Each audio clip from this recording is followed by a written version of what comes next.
लोग जो यहाँ मौजूद हैं, आपके हम कुछ सवाल लेने की कोशिश करेंगे। 30 मिनट का वक्त हमने उसके लिए तय कर रखा है।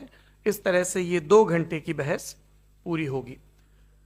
2-3 बुनियादी बातें हैं जिनका हमें ध्यान रखना है। किसी भी किस्म की नारेबाजी में हमें शरीक नहीं होना है। ये हल्ला गुल्ला नहीं है, क्योंकि पूरी दुनिया देख रही है, तो एक नजीर कायम करनी है, एक उदाहरण लोगों के सामने रखना है कि पढ़े लिखे लोग इत्तेफाकी और ना इत्तेफाकी रखते हुए भी, एक दूसरे से सहमति और असहमति रखते हुए भी बात कह सकते हैं। यहाँ पर मेरे जेएनयू के प्रोफेसर बैठे हैं, पुरुषोत्तम अग्रवाल जी, जिन्होंने हमें क्लास में सिखाया है कि सहमति का साहस और असहमति का विवेक, और इसका ठीक उलट भी, ये बड़ा जरूरी है। दूसरी बात, ये किसी एक धर्म के बारे में बहस नहीं है, ये बात सबको स्पष्ट होनी चाहिए। किसी धर्म को महान बताने या किसी धर्म को कमतर बताने की ये बहस नहीं है। तो यदि कोई इस उम्मीद से देख रहा है या यहां आया है, तो मैं आपको आश्वस्त करना चाहता हूं कि आपको नाउम्मीदी हाथ लगेगी। इस बहस में बहुत ज्यादा धार्मिक प्रतीकों के इस्तेमाल को लेकर भी, ये दोनों लोग जो अभी आपको गंभीर दिख रहे हैं, भले लोग हैं, कल शाम को चाय पर मिले थे, बहुत हंसी मजाक भी इनके बीच हुआ था, और गलबैयां डालते हुए एक तस्वीर भी हुई थी। ये इस बात का प्रमाण है कि इंटरनेट पर जो हल्ला मचा हुआ है उसके मुकाबले ये दोनों लोग बहुत ही अच्छे शांत ढंग से बहस के लिए राजी हो गए हैं। ट्विटर की बातें ट्विटर तक सीमित, एलन मस्क आजकल उसको एक्स कहते हैं। और अब इस बहस की शुरुआत मैं इन विद्वानों का, हालांकि इनको परिचय की जरूरत नहीं, पर हो सकता है, हमें पत्रकारिता में सिखाया जाता है कि नेवर अज्यूम, विज्ञान भी यही कहता है। मुफ्ती शमाइल नदवी साहब इस्लामिक विद्वान, शिक्षाविद हैं, कोलकाता के वाहियान फाउंडेशन के संस्थापक हैं, लखनऊ की प्रतिष्ठित दारुल उलूम नदवतुल उलमा से ग्रेजुएशन किया है, सोशल मीडिया और सार्वजनिक मंचों पर अध्यापन और बौद्धिक कामों में सक्रिय हैं, और इस समय इंटरनेशनल इस्लामिक यूनिवर्सिटी मलेशिया से पीएचडी कर रहे हैं। अच्छी बात यह है कि पढ़ाई के साथ साथ ट्रैवल ब्लॉग भी बनाते हैं। पेट्रोनस टावर के सामने का ब्लॉग हमने देखा। हमारे साथ जावेद अख्तर साहब हैं। जावेद अख्तर साहब कवि हैं, शायर हैं, गद्य भी लिखते हैं, फिल्मों के लिए संवाद लिखे हैं, गीत लिखे हैं। इससे इतर ये वैज्ञानिक सोच को लेकर या अपने डिक्लेयर्ड एथिज्म को लेकर भी मुखर रहते हैं और अपने तहीं रैशनैलिटी की बात करते हैं। देवियों और सज्जनों, डज गॉड एग्जिस्ट? इस सवाल का जवाब सब अपने अपने तहीं खोजने की कोशिश कर रहे हैं। कोई इसको गॉड डैम पार्टिकल की खोज बताता है, कोई गॉड पार्टिकल की खोज बताता है, कोई हिग्स बोसान की खोज बताता है, कोई ये सवाल जवाब तलाशने की कोशिश करता है कि मास एग्जिस्टेंस में आखिर आया कैसे, हुआ क्या था, सृष्टि के पहले, समय के पहले क्या था, और कोई ये कहता है कि ये सारी खोजें जिस मस्तिष्क में हो रही हैं प्रकृति के क्रम में, वो कैसे विकसित हुआ। मैं उम्मीद करता हूं कि हम आज इन बुनियादी सवालों के कुछ जवाब हासिल करने में कामयाब हों। मैं सबसे पहले मंच पर आमंत्रित कर रहा हूं मुफ्ती शमाइल नदवी साहब को। आइए सर जी।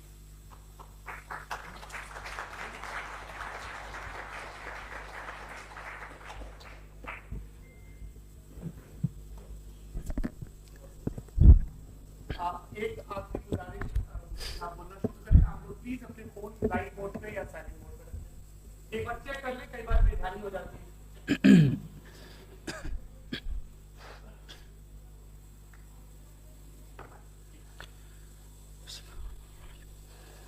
तमाम तारीफें उस क्रिएटर के लिए जिसने इस यूनिवर्स को एक मकसद के तहत पैदा किया है। रिस्पेक्टेड जनाब जावेद अख्तर साहब, मिस्टर सौरभ द्विवेदी, और respected audience, thank you all for being here today. आज की डिबेट में चूंकि हम बात करने वाले हैं डज गॉड एग्जिस्ट के टॉपिक पर, तो ये एक ऐसा टॉपिक है जिसके मुताल्लिक कोई भी डिसीजन लेने के लिए अलग अलग स्टैंडर्ड्स हो सकते हैं। लिहाजा डिबेट के शुरू में ये ज़रूरी है कि हम ये जान लें कि आज के इस टॉपिक में कौन सा स्टैंडर्ड सही होगा और कौन सा गलत होगा। सबसे पहला स्टैंडर्ड जिसे मैं समझता हूं कि हमारे रिस्पेक्टेड जनाब जावेद अख्तर साहब बड़ी तेजी के साथ उसकी तरफ लपकेंगे, वो है साइंस। जबकि साइंस दर हकीकत खुदा के एग्जिस्टेंस को डायरेक्टली साबित करने या उसके एग्जिस्टेंस को डिनाई करने के लिए स्टैंडर्ड नहीं बन सकती। और उसकी वजह क्या है, ये मैं नहीं कह रहा, ये वो लोग कह रहे हैं जो साइंस के एक्सपर्ट्स हैं। नेशनल एकेडमी ऑफ साइंस कहती है science doesn't have the processes to prove और disprove the existence of God. Why? क्योंकि साइंस का ताल्लुक एम्पेरिकल एविडेंस से है और एम्पेरिकल एविडेंसेस का ताल्लुक हमारे नेचुरल और फिजिकल वर्ल्ड से है, जबकि गॉड नॉन फिजिकल और सुपर नेचुरल रियलिटी है। लिहाजा नॉन फिजिकल रियलिटी को आप उस टूल के साथ नहीं चेक कर सकते जिसका काम फिजिकल रियलिटी को तलाश करना है। लिहाजा आज इस डिबेट में गॉड की एग्जिस्टेंस को साबित करने या उसे डिनाई करने में साइंटिफिक एविडेंस को एक्सेप्ट नहीं किया जाएगा। दूसरा स्टैंडर्ड हो सकता है रेविलेशन, कि रेविलेशन के जरिए हम यह साबित करें कि गॉड एग्जिस्ट करता है या नहीं। लेकिन यह स्टैंडर्ड भी आज इररेलेवेंट है। क्यों? क्योंकि रेविलेशन मेरे नजदीक सोर्स ऑफ नॉलेज है, वैलिड सोर्स ऑफ नॉलेज है, लेकिन हमारे जावेद अख्तर साहब के नजदीक यह वैलिड सोर्स ऑफ नॉलेज नहीं है। लिहाजा आज की डिबेट में मैं एक भी एविडेंस किसी भी मजहबी स्क्रिप्चर से नहीं दूंगा ताकि जावेद अख्तर साहब के लिए वो अनएक्सेप्टेबल ना हो। तीसरा जो मेयार हो सकता है वो है ऑब्जर्वेशन, कि भाई कोई कहे कि हमें खुदा दिखाओ, अगर है तो दिखाओ, या ये कि खुदा के एग्जिस्टेंस पर एम्पेरिकल एविडेंस दो, तो ये है दर हकीकत गलत टूल का इस्तेमाल करना। ये ऐसा ही है कि जावेद साहब मुझसे ये मुतालबा करें कि मुफ्ती साहब आप मेटल डिटेक्टर के जरिए प्लास्टिक डिटेक्ट करके दिखाएं। अब चूंकि प्लास्टिक डिटेक्ट नहीं हो पा रही है लिहाजा plastic does not exist. No, you are using the wrong tool. इस टूल से प्लास्टिक को डिटेक्ट नहीं किया जाता। लिहाजा मैं समझता हूं कि गॉड के एग्जिस्टेंस पर एम्पेरिकल एविडेंस का मुतालबा करना एक बचकाना मुतालबा है, और हमारे रिस्पेक्टेड जनाब जावेद अख्तर साहब इस स्टेज से अब बहुत आगे निकल चुके हैं। अब बचता है एक ही स्टैंडर्ड, और वो स्टैंडर्ड है अक्ल, लॉजिक, रीजनिंग। और यही वो स्टैंडर्ड है जिसके तहत गॉड की एग्जिस्टेंस को साबित किया जाएगा या गॉड की एग्जिस्टेंस को डिनाई किया जाएगा। लेकिन चूंकि ये बहुत इंपॉर्टेंट और सेंसिटिव टॉपिक है, इसलिए लॉजिकल आर्ग्यूमेंट भी ऐसा होना चाहिए जो डेफिनेटिव हो, इनडेफिनेटिव ना हो, जो 2 और 2 4 की तरह बिल्कुल वाजे हो, जिसे लॉजिकली रिजेक्ट करना पॉसिबल नहीं हो। फॉर एग्जाम्पल हम कहें हमारे रिस्पेक्टेड मिस्टर सौरभ साहब, ये एक इंसान है और तमाम इंसान कॉन्शियस बीइंग है, लिहाजा नतीजा क्या निकला, हमारे सौरभ साहब भी कॉन्शियस बीइंग है। क्या ये इनडेफिनेट आर्ग्यूमेंट है या डेफिनेट आर्ग्यूमेंट है? ये डेफिनेट आर्ग्यूमेंट है। ये 2 और 2 की तरह वाजे है, इसमें किसी तरह जो है लॉजिकली इसको रिजेक्ट नहीं किया जा सकता। तो अगर आज हमारे जावेद अख्तर साहब ऐसी कोई अकली दलील और लॉजिकल एविडेंस दें खुदा के ना होने पर जो डेफिनेट भी हो, तो मैं ये ऐलान करता हूं कि यकीनन मैं उस एविडेंस को कबूल करूंगा और उस पर गौर करूंगा। लेकिन साथ में यह भी ऐलान कर देता हूं प्रेडिक्शन के तौर पर कि ऐसा कोई डेफिनेट आर्ग्यूमेंट कोई नहीं पेश कर सकता। दलील हम देंगे और डेफिनेटिव दलील देंगे, लॉजिकल दलील देंगे, ऐसी दलील देंगे जो एंटायर एथिस्टिक वर्ल्ड उसे रेफ्यूट नहीं कर सकती। चलें अब हम एक एग्जाम्पल सोचते हैं, एक सिनेरियो, सिंपल सिनेरियो, तमाम ऑडियंस से गुजारिश है, हम और आप एक आइसोलेटेड आइलैंड पर हैं, ऐसा आइलैंड जहां पे हमसे पहले कोई कभी नहीं गया। चलते चलते आपके सामने अचानक आपने देखा एक पिंक कलर की बॉल पड़ी हुई है।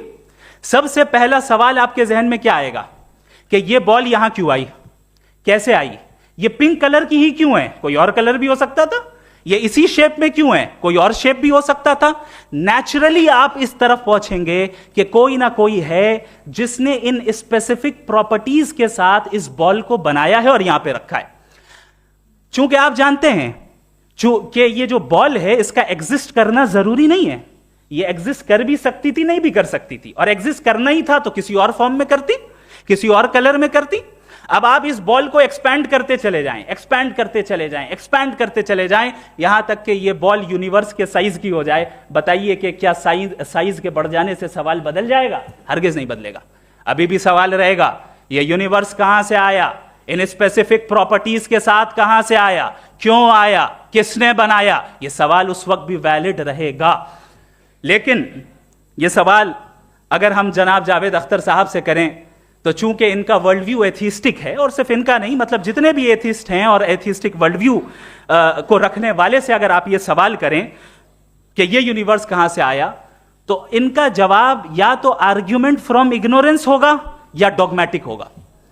या तो ये कहेंगे कि मुझे नहीं पता कि ये कहां से आया, लिहाजा गॉड डज नॉट एग्जिस्ट, ये आर्ग्यूमेंट फ्रॉम इग्नोरेंस है, या ये कहेंगे कि ये यूनिवर्स खुद ब खुद बन गया। इसका मतलब ये है कि उस बॉल को भी खुद ब खुद बन जाना चाहिए, लेकिन बॉल के ताल्लुक से ये एक्सप्लेनेशन एक्सेप्ट नहीं की जाएगी कि ये खुद ब खुद बन गई, लेकिन यूनिवर्स के ताल्लुक से कर दिया जाएगा। इसे हम दूसरे अल्फाज में डॉगमा भी कह सकते हैं।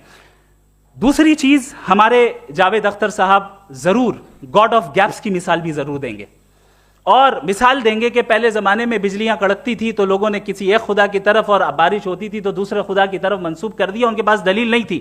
यह हमारा वर्ल्ड व्यू है ही नहीं, यह हमारा वर्ल्ड व्यू है ही नहीं, क्योंकि नेचुरल फिनोमेना के प्रोसेस की इंटरप्रिटेशन को जान लेने से यह कहां से साबित हो गया कि गॉड एग्जिस्ट नहीं करता है। इस पर मैं इंशाअल्लाह अभी आगे बात करूंगा। आप हजरात ये भी देखेंगे, और मैं ये एक्सपेक्ट करता हूं कि हमारे रिस्पेक्टेड जनाब जावेद अख्तर साहब जरूर इमोशनल आर्ग्यूमेंट्स भी देंगे, जो कि एक लॉजिकल फेलेसी है जब बात आती है ट्रुथ को डिसाइड करने में। क्यों? मिसाल के तौर पर वो कहेंगे कि अगर गॉड है तो ईविल क्यों एग्जिस्ट करता है, जबकि मैं कहता हूं ईविल का एग्जिस्ट करना गॉड के एग्जिस्ट करने की दलील है, उसके खिलाफ नहीं है। चूंकि अगर गॉड है तो हम सब उसके सामने अकाउंटेबल हैं, और अगर हम अकाउंटेबल हैं तो अकाउंटेबिलिटी के लिए ईविल का मौजूद होना जरूरी है, उसके बगैर हम अकाउंटेबल नहीं हो सकते। और अगर हम अकाउंटेबल नहीं हैं तो हम जनाब जावेद अख्तर साहब से पूछेंगे कि आप बताएं कि फिर सफरिंग इस दुनिया में क्यों है? अगर खुदा नहीं है तो सफरिंग क्यों है? और उन लोगों के जज्बे का क्या जिनके अंदर सफरिंग के बाद इंतकाम लेने का जज्बा पाया जाता है और वो इस दुनिया से ऐसे ही चले गए, क्या उनकी सारी तकलीफें बेकार चली जाएंगी? अब आ जाएं उसी एग्जाम्पल की तरफ कि बॉल, मुझसे अगर कोई पूछे इस बॉल को किसने बनाया, और या इस एक्सपेंडेड बॉल को किसने बनाया, मैं कहूंगा कि चूंकि ये यूनिवर्स और इस यूनिवर्स की तमाम चीजें कॉन्टिंजेंट हैं। कॉन्टिंजेंट होने का मतलब ये होता है कि जो अपने एग्जिस्टेंस पे किसी के ऊपर डिपेंड करती हो, तो जाहिर है ये यूनिवर्स कॉन्टिंजेंट है। और अगर कोई चीज कॉन्टिंजेंट नहीं है तो मैं रिक्वेस्ट करूंगा कि मुझे दिखा दें कि कौन सी चीज यूनिवर्स में कॉन्टिंजेंट नहीं है, हम भी जरा गौर कर लें और हम भी देख लें। और जब कॉन्टिंजेंट चीजें मौजूद हैं तो फिलोसोफर्स की इस्तिलाह के मुताबिक, हम उस टर्मिनोलॉजी के मुताबिक हम उस जगह तक पहुंचते हैं और उस हस्ती तक पहुंचते हैं जिसे नेसेसरी बीइंग कहा जाता है, कि ये वो नेसेसरी बीइंग है जिसका मौजूद ना होना नामुमकिन हो। क्योंकि अगर ये मौजूद ना हो तो सारी चीजें एग्जिस्टेंस में आएंगी ही नहीं, और ये सारी कॉन्टिंजेंट चीजें उसी के ऊपर डिपेंड करती हैं। अब अगर आप ये सवाल करते हैं कि फिर उस हस्ती को किसने बनाया, फिर उसका कॉज क्या है, फिर उसका कॉज क्या है, फिर उसका कॉज क्या है, और एंडलेसली चले जाएं, इसे हम कहते हैं इन्फिनिट रीग्रेस ऑफ कॉजेस, जो कि लॉजिकल फेलेसी है। कॉन्सेप्चुअली इन्फिनिटी पॉसिबल है। मिसाल के तौर पे न्यूमेरिकल्स 1 2 3 गिनते चले जाएं, इन्फिनिट नंबर्स हैं। मैं कॉन्सेप्चुअली बात नहीं कर रहा, प्रैक्टिकली रियलिटी में साबित करके दिखाएं कि infinite regress of causes possible है या नहीं। अगर पॉसिबल है तो हम मान लेंगे, मिसाल दे दें, और पॉसिबल नहीं है तो एक ही ऑप्शन बचता है जिसे हम कहते हैं नेसेसरी बीइंग। ऐसी नेसेसरी बीइंग जो इंडिपेंडेंट है, क्योंकि अगर वो डिपेंडेंट हुई तो वो नेसेसरी नहीं रहेगी। ऐसी इंडिपेंडेंट बीइंग जो इटर्नल है, अगर वो इटर्नल नहीं होगी, उसकी बिगिनिंग होगी तो वो खुद कॉन्टिंजेंट है। ऐसी बीइंग जो पावरफुल है, क्योंकि कॉन्टिंजेंट को एक्चुअलाइज करने के लिए पावर चाहिए। ऐसी बीइंग जो इंटेलिजेंट है और नॉलेजेबल है, क्योंकि ये यूनिवर्स स्पेसिफिक फॉर्म और स्पेसिफिक लॉज ऑफ नेचर के तहत प्रिसाइजली चल रहा है। Thank you. थैंक यू मुफ्ती साहब। मैं इन दलीलों के बाद जावेद अख्तर साहब से गुजारिश करूंगा, आप बैठ के बोलना चाहेंगे या बाहर? जी।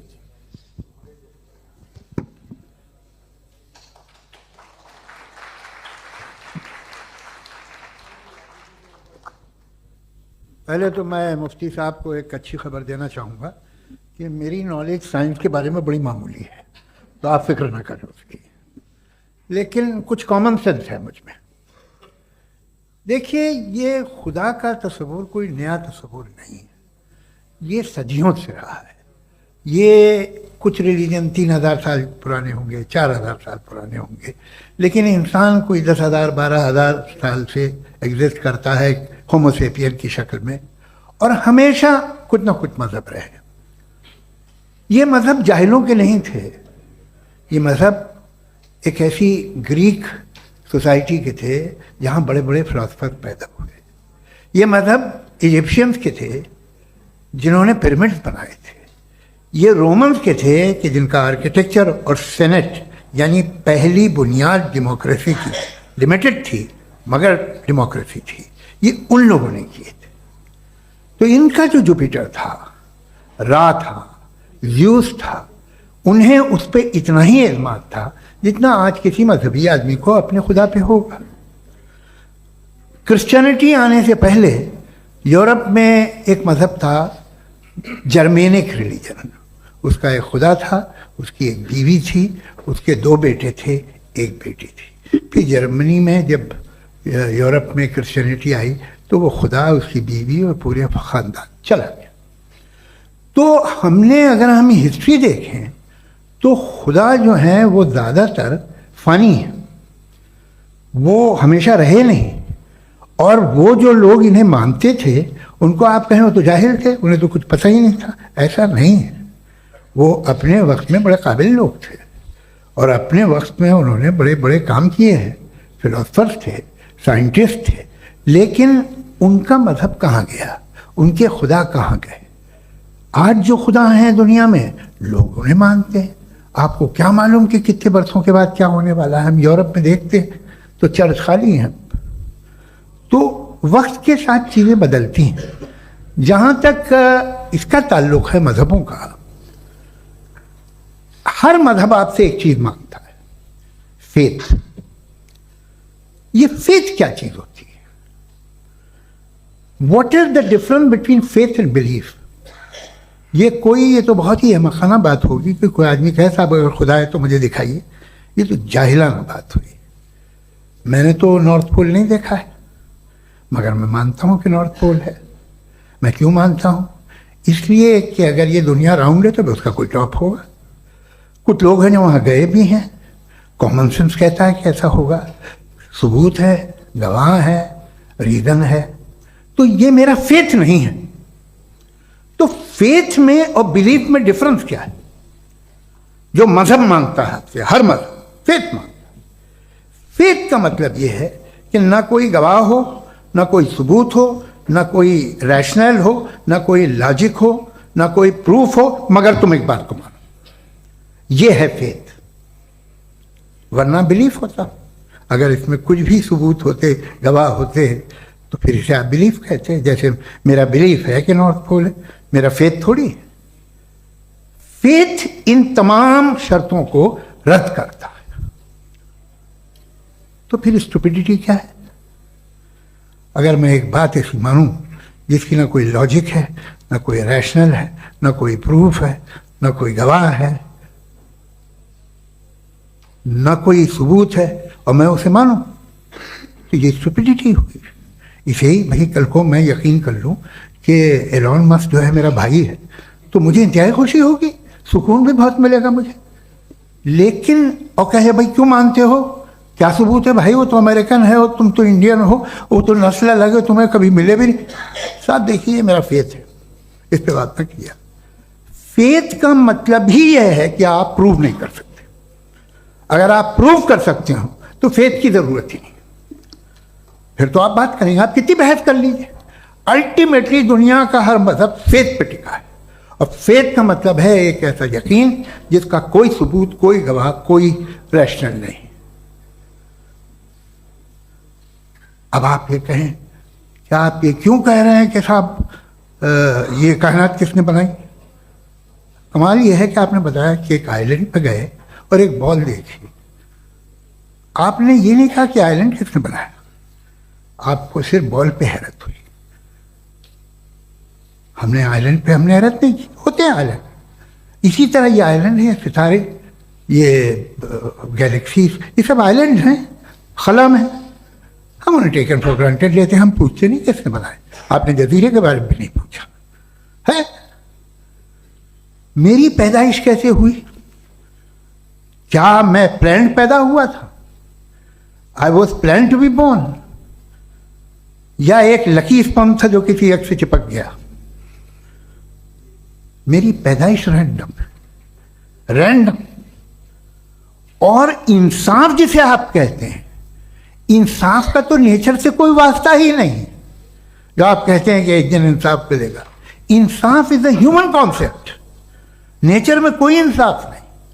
अगर शेर हिरन को खा जाता है तो उसे कोई सजा नहीं मिलती। अगर एक आंधी आती है और हरे भरे पेड़ों को उखाड़ के फेंक देती है तो आंधियों की जेल नहीं होती है। नेचर में इंसाफ नहीं, इसलिए मुझे नेचर को इंसाफ की जरूरत भी नहीं। नेचर तमाम एक है। अब हम कहें कि साहब ये देखिए जो मैंने खाना खाया था, ये मेरी आंख तो नहीं यूं कर दिया उसे, तो इसे सजा मिलने नहीं, वो सिस्टम है, ऐसे ही चल रहा है। नेचर बगैर इंसाफ के है। इंसाफ इज अ ह्यूमन कॉन्सेप्ट। तो जो आपसे कहता है कि मैं तुम्हें इंसाफ दूंगा, वो इंसानी जहन की पैदावार है। ये नेचुरल है ही नहीं, ये आसमानी है ही नहीं। नेचर का तसव्वुर, इंसाफ का तसव्वुर। भाई आप साथ मिलते हैं, अब आप लेफ्ट हैंड ड्राइव करते हैं, ये क्या है? तमाम सच, तमाम नेकी, तमाम शराफत लेफ्ट हैंड ड्राइव है।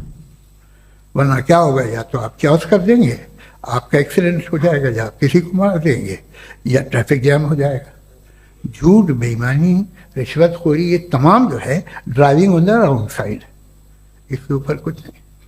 ये तो हमने बनाया, जैसे हमने लेफ्ट हैंड ड्राइव बनाई है। ये कॉन्सेप्ट ऑफ इंसाफ जो है ये हमारा है, इसका नेचर से कोई वास्ता नहीं। शेर खा जाता है हिरन को, उसे जेल होती है क्या? कुछ भी नहीं, है ही नहीं। तो ये जो दुनिया के रिलीजन प्रॉमिस करते हैं आपसे इंसाफ, इसी से मालूम होता है कि ये मैन मेड है। ये तसव्वुर कहीं और का है ही नहीं। जो नेचर है, कुछ लोग कहते हैं नेचर ही खुदा है, तो नेचर में तो इंसाफ नहीं कहीं। और आप वादा कर रहे हैं कि तुम्हें मरने के बाद इंसाफ मिलेगा। मुझे अगर मिलेगा तो मैं बहुत खुश होऊंगा, लेकिन मैं यकीन नहीं कर पाता, इसलिए कि मैं फेथ नहीं पैदा कर सकता। The very fact that religion demand faith, इसका मतलब है कि उनके पास जस्टिफिकेशन नहीं है। अच्छा था, फिर रिलीजन अगर मॉडरेशन में है, कोई सा भी नहीं, वो आप में कुछ खूबियां भी पैदा करता होगा। देखिए उससे ये फायदा है, वो फायदा है। अल्कोहल जो है वो ज़्यादातर दवाओं में यूज़ होती है। और एक सर्वे किया गया था अमेरिका में कि लॉन्जिटिविटी किन लोगों की है, तो एक तरफ वो लोग थे जो शराब पीते ही नहीं थे, और एक तरफ वो थे जो एक बोतल शराब रोज पीते थे। सबसे ज़्यादा लंबी उम्र उनकी है जो 2 पैक नाप के शराब पीते और खाना खाते हैं। मगर हम शराब को बुरा समझते हैं, मैं भी बुरा समझता हूँ। क्यों? ऐसा होता नहीं। कुछ चीज़ों में आदत होती है जो बढ़ती है।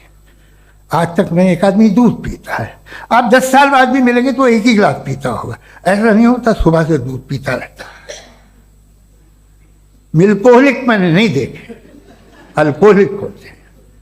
ये टेंडेंसी है मजहब की कि वो बढ़ता है, जैसे कैंसर बढ़ता है, जैसे शराब बढ़ती है।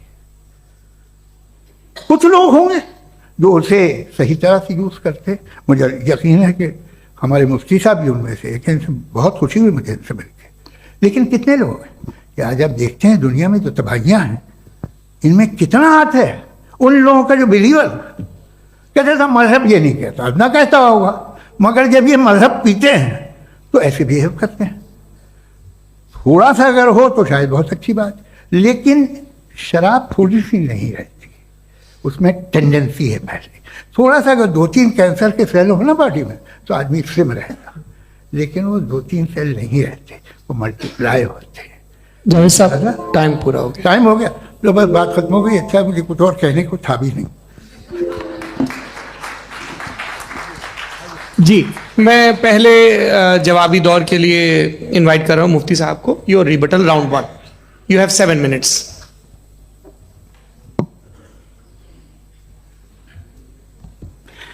Thank you very much Javed साहब।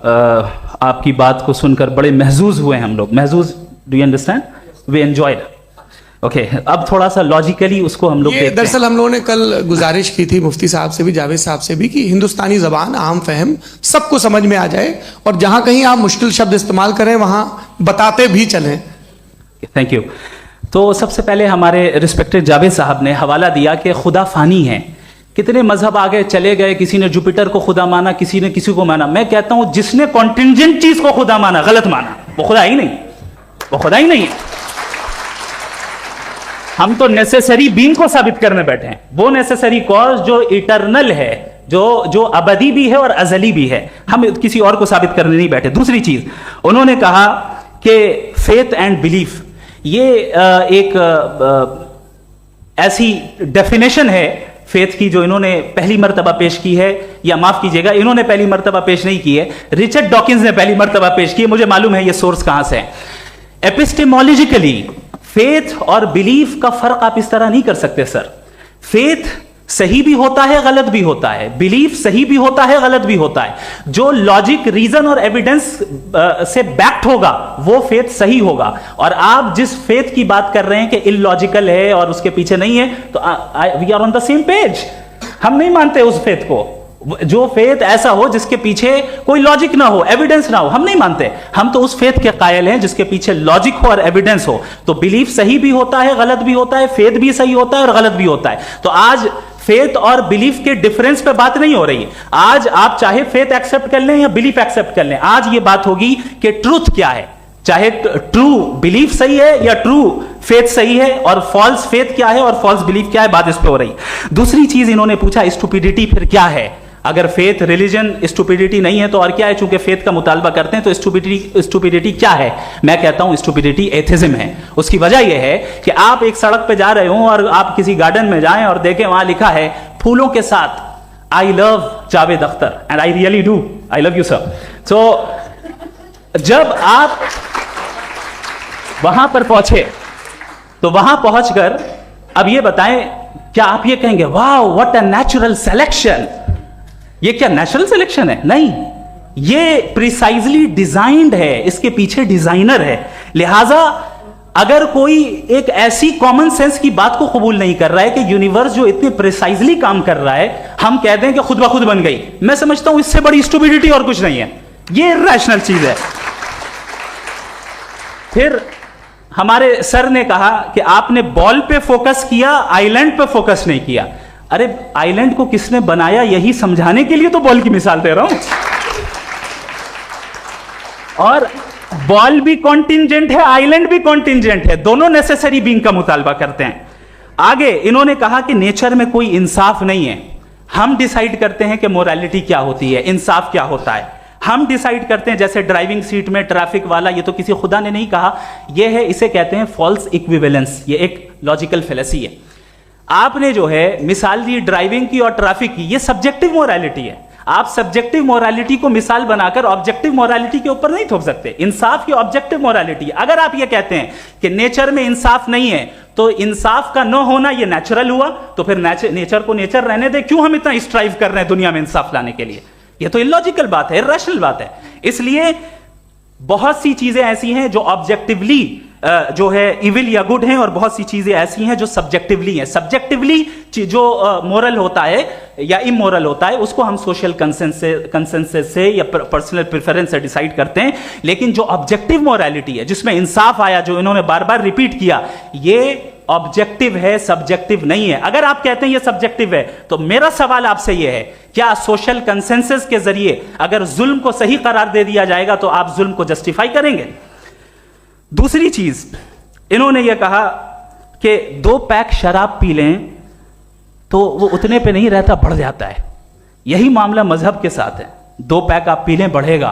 तो ये एक ऐसी मिसाल है, इसको कहीं भी फिट कर लें कि आप एथिज्म पे जब फिट करें, जब आप 2 पैक एथिज्म का लेंगे ना, तो वो बढ़ बढ़ के नॉर्थ कोरिया बनेगा। Thank you.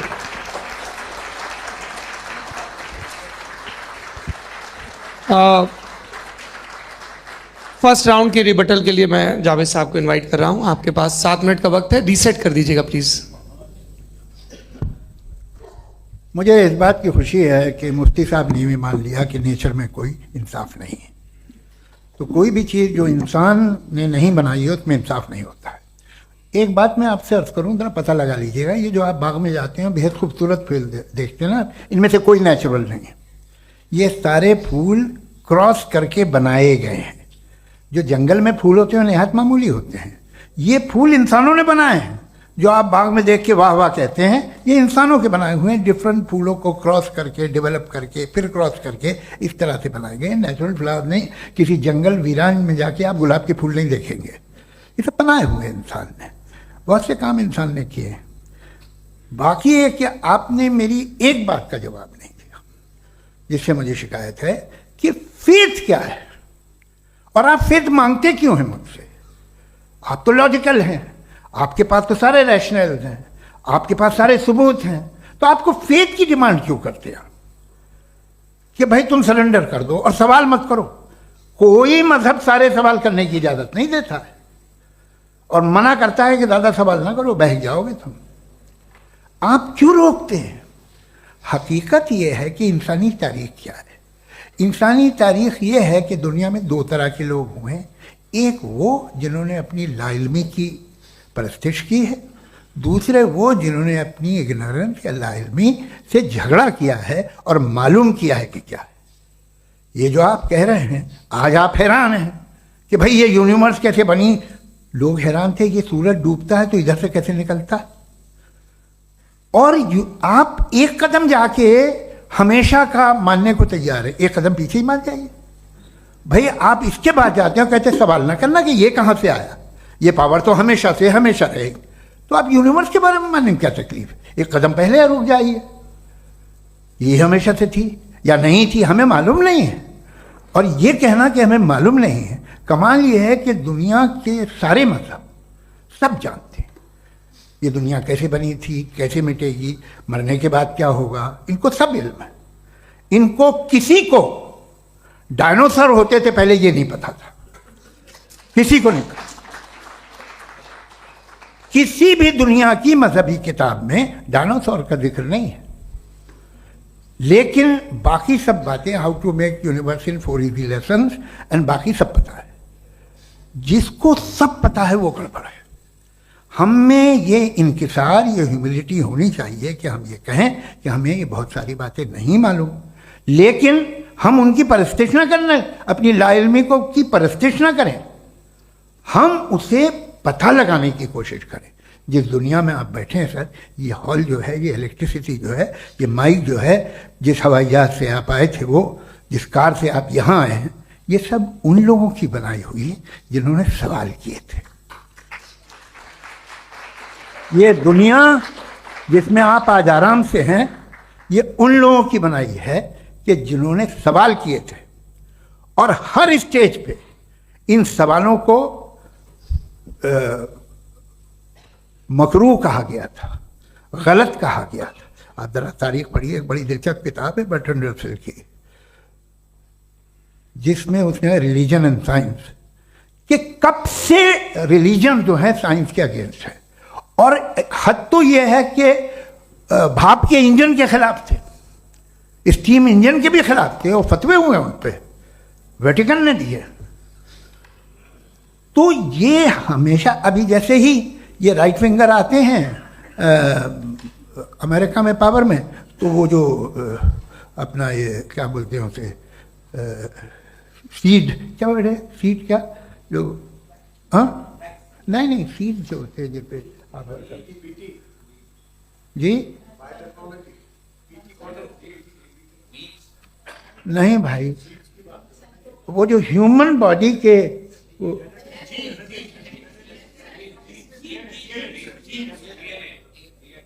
उस पर रिसर्च बंद हो जाती है, रिपब्लिकन नहीं करने देते।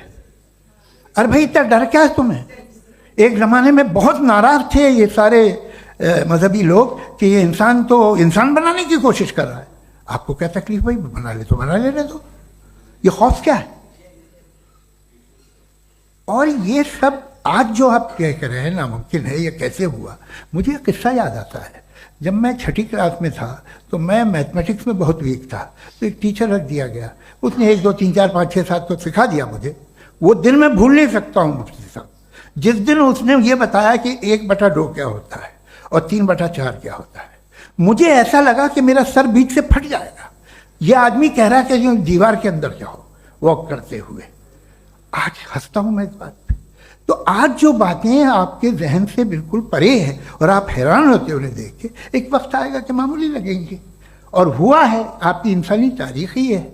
इतनी जल्दी सारे फैसले आप मत कर लीजिए, थोड़ा ये ह्यूमिलिटी रखिए कि भाई ये हमें नहीं मालूम। ये कहने में क्या है, ये यूनिवर्स कहाँ तक फैली, ये कब से है और कब तक रहेगी, हमें नहीं मालूम। आपने फैसला कर लिया कब बनी।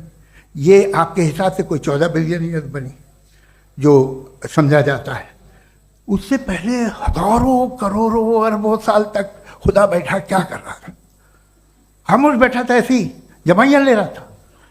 फिर उसे आइडिया है, यार एक काम करते, वक्त अच्छा गुजर जाएगा, यूनिवर्स बनाते। सोचिए, वो तो हमेशा से है ना, मगर यूनिवर्स हमेशा से नहीं है, ये तो बनाई गई है। और उससे पहले क्या था, इनका क्या काम था? कैसी बात है, ये बड़ा आसान है। जो बात हमें आज धीरे धीरे पता चली है, बरसों 2000 और 2500 साल पहले आपको किसी ने बता दिया कि क्या था, आप मान गए, और तब से वही मान रहे हैं जो 2500 साल पहले कहा गया था। सब कुछ बदल गया है, सॉल्व हो रही हैं चीज़ें। अभी साइंस बिल्कुल दावा नहीं करती, या कोई फिलोसफर ये दावा नहीं करता कि हमें सब मालूम, बल्कि वो कहता है कि हमें जितना मालूम होता है उससे ये मालूम होता है कि हमें कितना कम मालूम। तो हम अपनी जहालत से लड़े, उसकी परस्तिश न करें। जी, time. Thank you so much. मैं तर्कों की श्रृंखला में राउंड 2 के लिए मुफ्ती साहब को आमंत्रित कर रहा हूं। आपके पास एक बार फिर से 7 मिनट का वक्त है। शुक्रिया।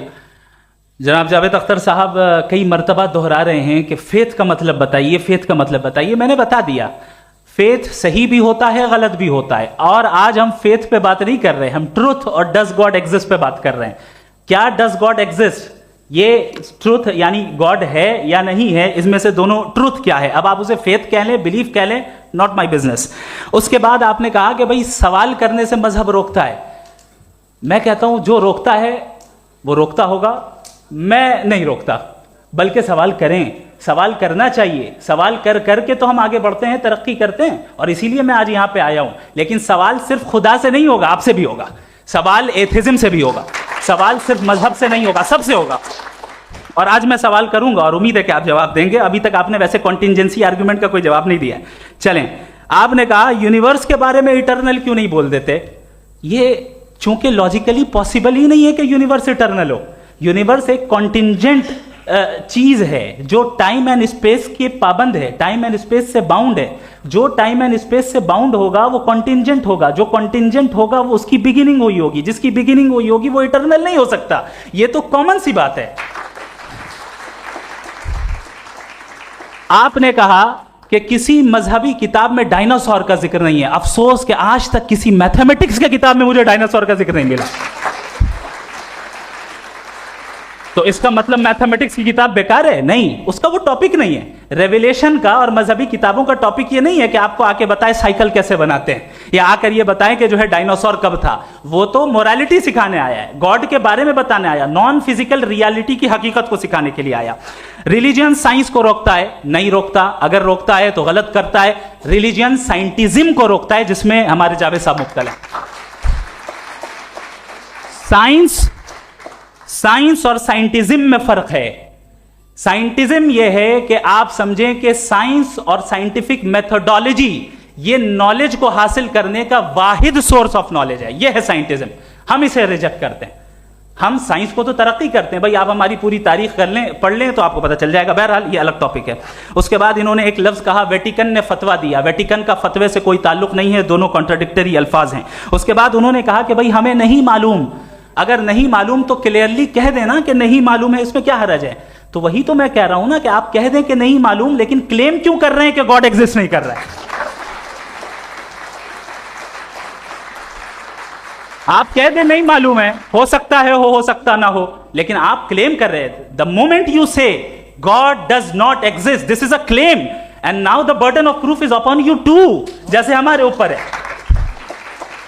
और क्यों है मैं बताता हूं, क्यों है ये भी मैं बताता हूं। फिलोसॉफिकली जो क्लेम होता है ना, सिर्फ ये नहीं होता कि इंसान कहे पॉजिटिव क्लेम करे और नेगेटिव क्लेम करे तो बर्डन ऑफ प्रूफ नहीं है। आप मिसाल के तौर पे मैं कहूं कि फुला उस कमरे में कोई नहीं है, मैंने एक नॉलेज का क्लेम किया है, उस कमरे में कोई नहीं है, मैंने एक नॉलेज का क्लेम किया। या तो मैं कहूं मुझे नहीं पता, हो भी सकता है नहीं भी हो सकता है, this is not a claim. लेकिन जब मैं कह रहा हूं कि वहां कोई नहीं है या मैं कह रहा हूं वहां कोई है, दोनों क्लेम है और दोनों के ऊपर बर्डन ऑफ प्रूफ है। हमारे ऊपर भी बर्डन ऑफ प्रूफ है, मैंने कंटिजेंसी आर्ग्यूमेंट दिया, इसे तोड़कर दिखाइए। आखिरी चीज, इन्होंने कहा कि खुदा दुनिया बनाने से पहले 150 साल पहले या करोड़ों साल पहले क्या कर रहा था। अरे हजरत, चलें बहरहाल मैं जवाब दे देता हूं, आप हमारे रिस्पेक्टेड पर्सनालिटी हैं, अगर आप नहीं होते तो मैं इसे एंटरटेन ही नहीं करता। टाइम, ये 100 साल पहले या 100 साल बाद, पहले बाद में अभी, ये वो अल्फाज हैं जिनका ताल्लुक टाइम से है। टाइम शुरू ही हुआ है यूनिवर्स की बिगिनिंग के बाद, तो उसके पहले खुदा क्या कर रहा था, सवाल इलॉजिकल है, ये फेलेसी है। यानी आप ये कह रहे हैं कि यूनिवर्स के बनने से पहले खुदा क्या कर रहा था, टाइम के बनने से पहले, पहले का ताल्लुक टाइम से, टाइम उस वक्त था ही नहीं, तो ये सवाल ही इनवैलिड है खुदा के ताल्लुक से। दूसरी चीज, आर्ग्यूमेंट ऑफ कंटिजेंसी जो मैंने आपके सामने पेश की है, आपने बार बार ये प्रूफ किया और ये कह रहे हैं कि गॉड ऑफ गैप्स। देखिए पहले नहीं मालूम था, साइंस ने कर दिया। सिंपल्स की मिसाल से मैं समझा देता हूं। जिस गैप्स की आप बात कर रहे हैं ना, साइंस उन गैप्स को जिन चीज के जरिए भी प्रूव करेगा वो कॉन्टिंजेंट ही होगा, अब चाहे वो फोर्स हो, मैटर हो या एनर्जी हो। लिहाजा सवाल हमारा उस वक्त भी वैलिड होगा जब तक कि आप नेसेसरी बीइंग पे ना आ जाएं, और इन्फिनिट रिग्रेस पॉसिबल नहीं है of causes in practical world, तो जाहिर है कहीं रुकना पड़ेगा, जहां रुकेंगे वही खुदा है। दूसरी चीज, आपने ये क्या कह रहा था मैं, किस पॉइंट को, what? Oh no, after that, just now. हाँ, जहां रुकेंगे वही खुदा है। बहरहाल, तो टाइम का जिक्र हो गया, गॉड ऑफ गैप, सॉरी या इसकी एक मिसाल आप ले लें। एक कार है, एक साहब ने देखा कि भाई कार जो है उसके व्हील्स कितने अच्छे लगे हुए हैं सही जगह पे, स्टीयरिंग जो है कितने अच्छे जगह पे लगी हुई है, और सीट्स कितने वेल डिजाइंड है, कितनी प्रिसाइजली ये कार काम कर रही है, तो जरूर कोई ना कोई इसे क्रिएट किया है, किसी ने क्रिएट किया है। अब जावेद साहब आए और कहे अरे जनाब बोनेट खोलिए, इसमें इंजन है, इंजन इस कार को चला रहा है, hence prove no one has created the car. This is illogical, this is irrational. आपने इंजन के जरिए उस गैप को तो साबित किया, लेकिन क्या उससे कार की जो क्रिएशन है और उसका जो क्रिएटर है ये इम्पॉसिबल हो जाए, ऐसा पॉसिबल है? उसका सवाल खत्म हो जाए, ऐसा पॉसिबल है? नहीं। आपने गैप्स को फिल करके, कॉन्टिंजेंट चीजों से गैप्स को फिल करके हमारे ऑब्जर्वेशन को और ब्रॉड कर दिया। अब हमें और पता चल गया कि ये जो कार है इसका सिस्टम कितना ज्यादा कॉम्प्लेक्स है। पहले कम समझते थे, अब कॉम्प्लेक्सिटी और ज्यादा वाजे हो गई। अब हमें समझ में आ रहा है कि हमारी सर्टेनिटी और बढ़ गई कि जरूर इस कार को किसी ना किसी ने बनाया। यही मामला यूनिवर्स का है। साइंस हमेशा फिजिकल वर्ल्ड की चीजों को ही फिल करती जाएगी और फिजिकल चीजों से ही करती जाएगी, चूंकि एम्पेरिकल एविडेंस का ताल्लुक फिजिकल वर्ल्ड से है। आप साइंस के जरिए मेटाफिजिकल रियलिटी को कभी साबित नहीं कर सकते। ये रॉन्ग टूल का इस्तेमाल करना है। ये वही काम है कि आप मेटल डिटेक्टर से प्लास्टिक डिटेक्टर करने चलें, जो कि जाहिर है सही नहीं है। Thank you.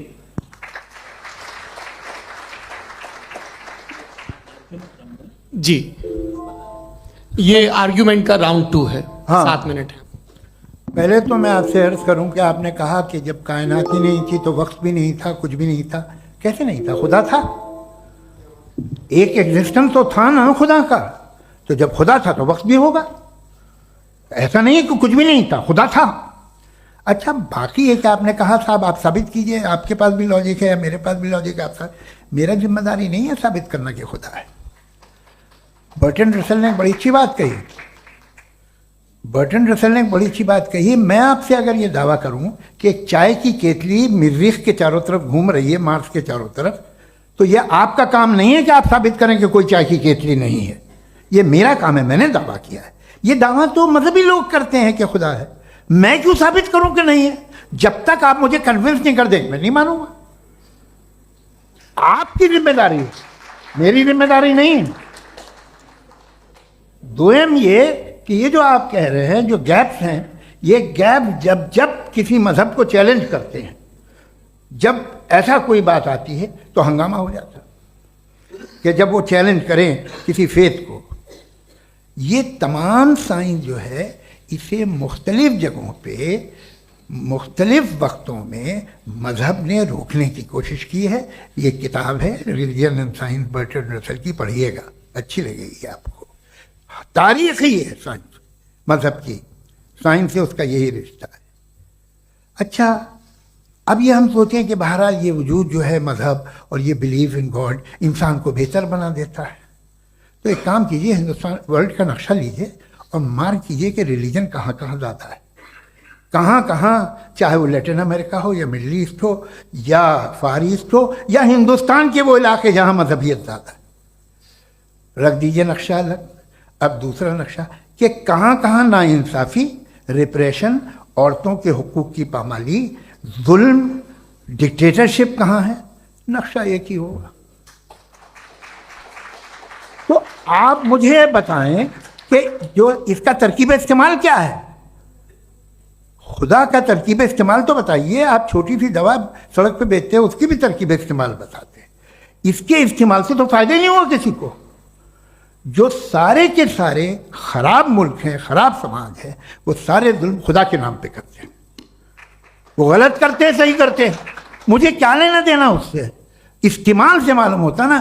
एक विस्की की बोतल कभी शायद देखी हो आपने, लाल रंग की होती है, उस पर रोशनी और छपड़ा इंतहाई खूबसूरत लगती है, क्या बिगाड़ रही है किसी का? उसका इस्तेमाल गलत है, इसलिए आप उसे नापसंद करते हैं। इसका इस्तेमाल गलत है, इस तसव्वुर का इस्तेमाल ही गलत है और हमेशा से गलत हुआ है। आप देख लीजिए, इंसानी तारीख देख लीजिए, आज देख लीजिए, हिंदुस्तान देखिए, दुनिया देख लीजिए क्या हो रहा है। इसे कैसे इस्तेमाल कर रहे हैं फेथ वाले लोग? क्या फेयर हैं, जस्ट हैं, जो अपने खुदाओं पे यकीन रखते हैं? वो किस तरह के लोग हैं? वो लोगों को इंसाफ देते हैं, वो बेहतर इंसान बने। तो इस दवा का फ़ायदा क्या है? चलो बहुत फ़ायदा हो रहा तो मैं इस्तेमाल कर लूँगा, मुझे तो इस दवा का कोई फ़ायदा दिखता ही नहीं।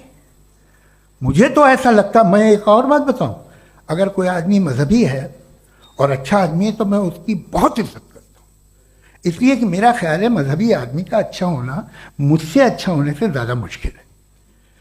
भाई हर चीज़ की एक लिमिट है। आप इतना भाग सकते हैं, इतना नहीं भाग सकते, इतना वजन उठा सकते, इतना नहीं उठा सकते, इतना दूर देख सकते हैं, इतना दूर नहीं देख सकते। उसी तरह कॉमन सेंस कहता है कि आप में नेकी का भी एक कोटा होगा।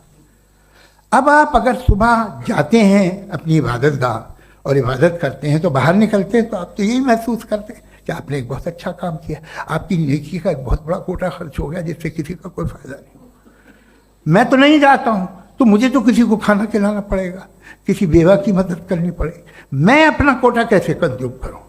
आप अपना कोटा, सारे मजहबी लोग इंतहाई यूजलेस कामों में यूज़ करते हैं। उसके बाद भी अगर आप में बच्ची है थोड़ी सी शराफत, तो भाई वाह क्या बात है।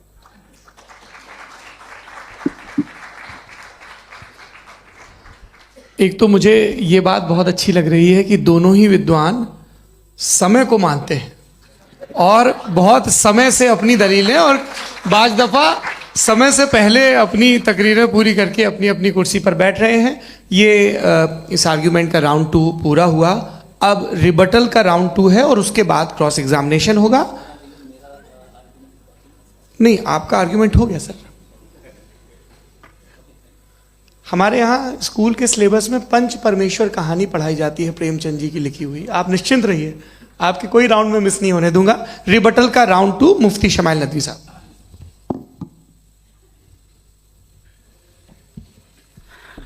असल में जो हकीकी प्रॉब्लम है, असल प्रॉब्लम है, वो ये है कि जावेद साहब के पास कॉन्सेप्ट ऑफ गॉड क्लियर नहीं है। इन्होंने कहा कि कायनात से पहले खुदा तो था, तब भी तो टाइम होगा। ये टाइम कायनात का हिस्सा है। हम खुदा, उस खुदा को मानते हैं, नेसेसरी बीइंग का टाइमलेस होना जरूरी है, चूंकि वो टाइम का क्रिएटर है। जब उसने टाइम को क्रिएट किया तो वो खुद टाइम पे कैसे होगा? उसने जब स्पेस को क्रिएट किया तो खुद स्पेस में कैसे होगा? अगर वो टाइम एंड स्पेस को पहले से ही उसका पाबंद है तो फिर किस चीज को उसने क्रिएट किया? लिहाजा ये सवाल गलत है कि खुदा था तो टाइम होगा। बिल्कुल नहीं, टाइम के पाबंद हम है, खुदा नहीं है। हम फिजिकल वर्ल्ड से ताल्लुक रखते हैं, वो मेटाफिजिकल रियलिटी है। दूसरी चीज इन्होंने मिसाल दी कि चाय की केतली हवा में घूम रही होगी, और पता नहीं शायद वो बर्टन रसल का उन्होंने हवाला दिया। बहरहाल यही प्रॉब्लम है। प्रॉब्लम यही है कि हम चीजों के दरमियान डिफरेंशिएट नहीं कर पाते। ये जो आपने मिसाल दी ये इमेजिनेशन है, और मैं जो साबित कर रहा हूं वो लॉजिकल नेसेसिटी है। आप इमेजिन करने आए तो कुछ भी करें, जुपिटर में पिंक एलिफेंट होगा, यूनिकॉर्न होगा, करें, उससे कायनात पे क्या फर्क पड़ता है? उससे आप लॉजिकल नेसेसिटी साबित नहीं कर सकते। मैं तो उस प्राइम कॉज की बात कर रहा हूं, उस नेसेसरी बीइंग की बात कर रहा हूं जिसके बगैर इस कायनात का एग्जिस्टेंस मुमकिन नहीं है। दूसरी चीज, मजहब को साइंस चैलेंज करती है वगैरह वगैरह, ये हमारा टॉपिक ही नहीं है। मैं इस पर बात करूंगा तो फिर मेरा वक्त चला जाएगा। मजहब के ऊपर चूंकि हमारी डिस्कशन नहीं है, साइंस को मजहब और बिलखुसूस मैं और हमारा वर्ल्ड व्यू कम अज कम साइंस को पीछे नहीं करता है, साइंटिज्म की मजम्मत करता है। इसकी वजाहत मैंने पहले कर दी। दूसरी चीज इन्होंने कहा वर्ल्ड का नक्शा लीजिए, वर्ल्ड मैप लीजिए, दो अलग अलग जगह की। हजरत मैंने ये होमवर्क किया था, और मैंने मिडिल ईस्ट का एक नक्शा लिया और यूरोप का एक नक्शा लिया। ये मजहबी इलाका और ये लिबरल और एथीस्ट इलाका। मुझे पता चला कि सबसे ज्यादा रेप केसेस जो हैं वहां पर है।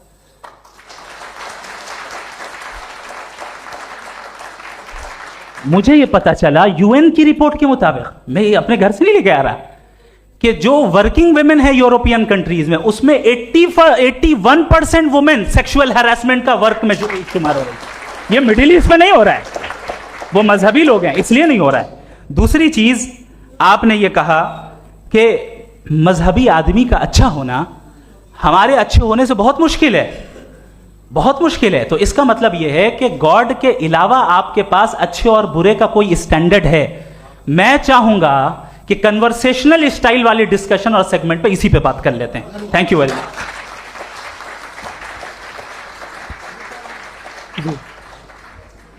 ये रिबटल का राउंड 2 है। आपके पास 5 मिनट का वक्त है, और इसके बाद क्रॉस एग्जामिनेशन शुरू करेंगे। आप चाहें तो जो इन्होंने सवाल पूछे उनके जवाब आप रिबटल में भी दे सकते हैं। जी जी, देखिए, पहले तो ये बात कि ये मिसाल गलत है। इन्होंने पहले ही हमको डिसार्म कर दिया। पहले अकल से मामला सॉल्व नहीं हो सकता, लॉजिक से आप पहुंच नहीं सकते। ये एक मेटाफिजिकल चीज़ है। मेटाफिजिकल अजीब सा लफ्ज़ है, ठीक से किसी को माने नहीं मालूम इसके, तो ऐसा लगता है कुछ बड़ी चीज़ है। अरे भाई, क्या होता है मेटाफिजिकल? बताओ, खड़ी हो। ये एक लफ्ज़ है जो कहीं भी इस्तेमाल हो जाता है। जब आप एक बात कर रहे हैं और आप मुझसे बहस कर रहे हैं तो मुझे मेटाफिजिकल मत बताइए, आप लॉजिकली मुझे प्रूव किए। और अगर लॉजिकली आप नहीं बात करते साहब ये मेटाफिजिकल है, तो फिर हम आप बात क्या कर रहे हैं? मेरा आपका किस ज़बान में कॉन्वर्सेशन होगा? और ये कहना कि वक्त पहले नहीं था, तो फिर क्यों कहते हैं ये हमेशा से और हमेशा रहेगा? हमेशा वक्त है, तो आप कैसे कहते हैं वो हमेशा से है और हमेशा रहेगा? हमेशा का मतलब है कोई वक्त। अगर वक्त ही नहीं है तो हमेशा कैसे? बाहर वो रहेगा। अब मैं ये देखता हूँ, आपने कहा ना कि वहाँ रेप ज़्यादा होते हैं, तो हम एक बात देखते हैं कि ये दुनिया जिस पे वो कादर मुतलक है, जिसकी मर्जी के बगैर पत्ता भी नहीं हिलता, ओमनीपोटेंट है, ये दुनिया चल कैसे रही है? और इस दुनिया का हाल क्या है? 45,000 बच्चे जो 10 साल की उम्र से कम थे वो गाजा में मरे। भूख से काला हांडी में बच्चे मरते हैं और डिप्थेरिया से मरते हैं। डिप्थेरिया अजीब मर्ज है, गले में जाली बनना शुरू होती है, बच्चा नीला हो जाता है, गरीब का बच्चा, इसलिए कि उपास आदमी। ये कादर मुतलक है जो चाहे कर दे। इससे आप दुआएं मांगते हैं हमारी ये काम कर दे वो कर दे, तो इसका मतलब डे टू डे लाइफ में वो इंटरफेयर करता है और ये देख रहा है वो। अगर वो वाकई भी है फॉर डिस्कशन सेक, तो मैं जब दुनिया देखता हूं तो मेरे दिल में उसके लिए कोई इज्जत नहीं पैदा होती। ये क्या कर रहे हो तुम पूरे ऑल पावरफुल हो, ओमनीपोटेंट हो, ओमनी प्रेजेंट हो। तुम तो वहां गाजा में रहे होगे ना, तुम हर जगह हो।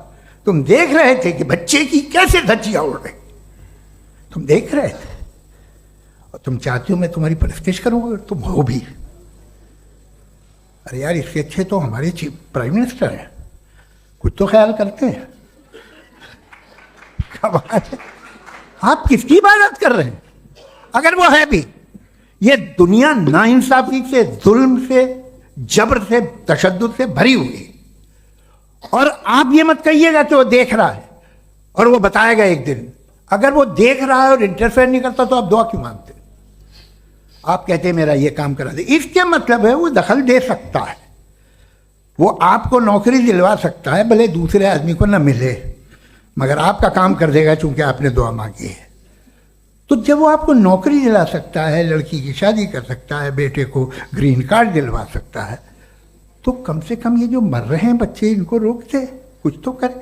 मुझे तो दुनिया में, इस दुनिया का कोई मालिक है, इसका ओमनीपोटेंट कोई रूलर है, और ये दुनिया ऐसी चल रही है। मैं तो चाहूंगा कि भाई ना हो, अगर हो तो बड़ी शर्मिंदगी की बात है। शुक्रिया।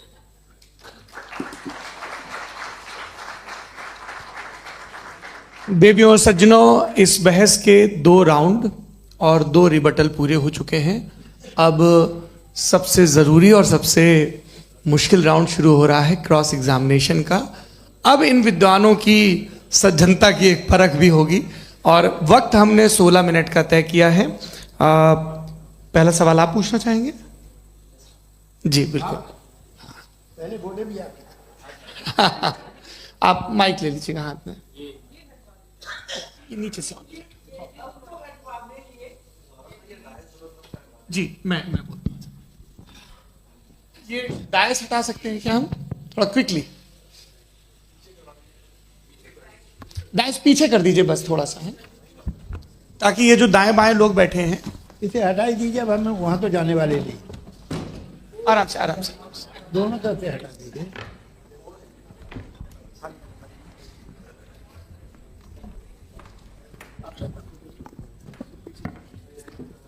इस बीच आप लोग भी अपने अपने सवाल तैयार कर लें।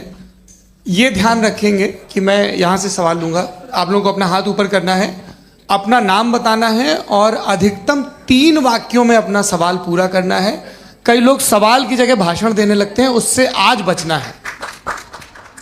जी मुफ्ती साहब, पहला सवाल आपका, 16 मिनट हैं, हम दोनों लोगों के सवाल लेंगे। जी जी बहुत शुक्रिया। आपकी जो अभी बात हुई बहुत अहम थी, मैं इसको चाहूँगा कि आगे डिस्कस करूँ, लेकिन चूँकि अभी ये वो सेगमेंट है क्रॉस एग्जामिनेशन, तो सबसे पहला सवाल आपसे ये है कि जो मैं इतनी देर से कॉन्टिंजेंसी आर्ग्यूमेंट आपको बता रहा था, ये अकल से ही बता रहा था, हजरत आप ये बताएं कि आप इन्फिनिट रिग्रेस ऑफ कॉजेस को पॉसिबल मानते हैं या नेसेसरी बीइंग के एग्जिस्टेंस को सही समझते हैं? चूंकि 2 ही ऑप्शन हो सकता है, आप ये बताएं।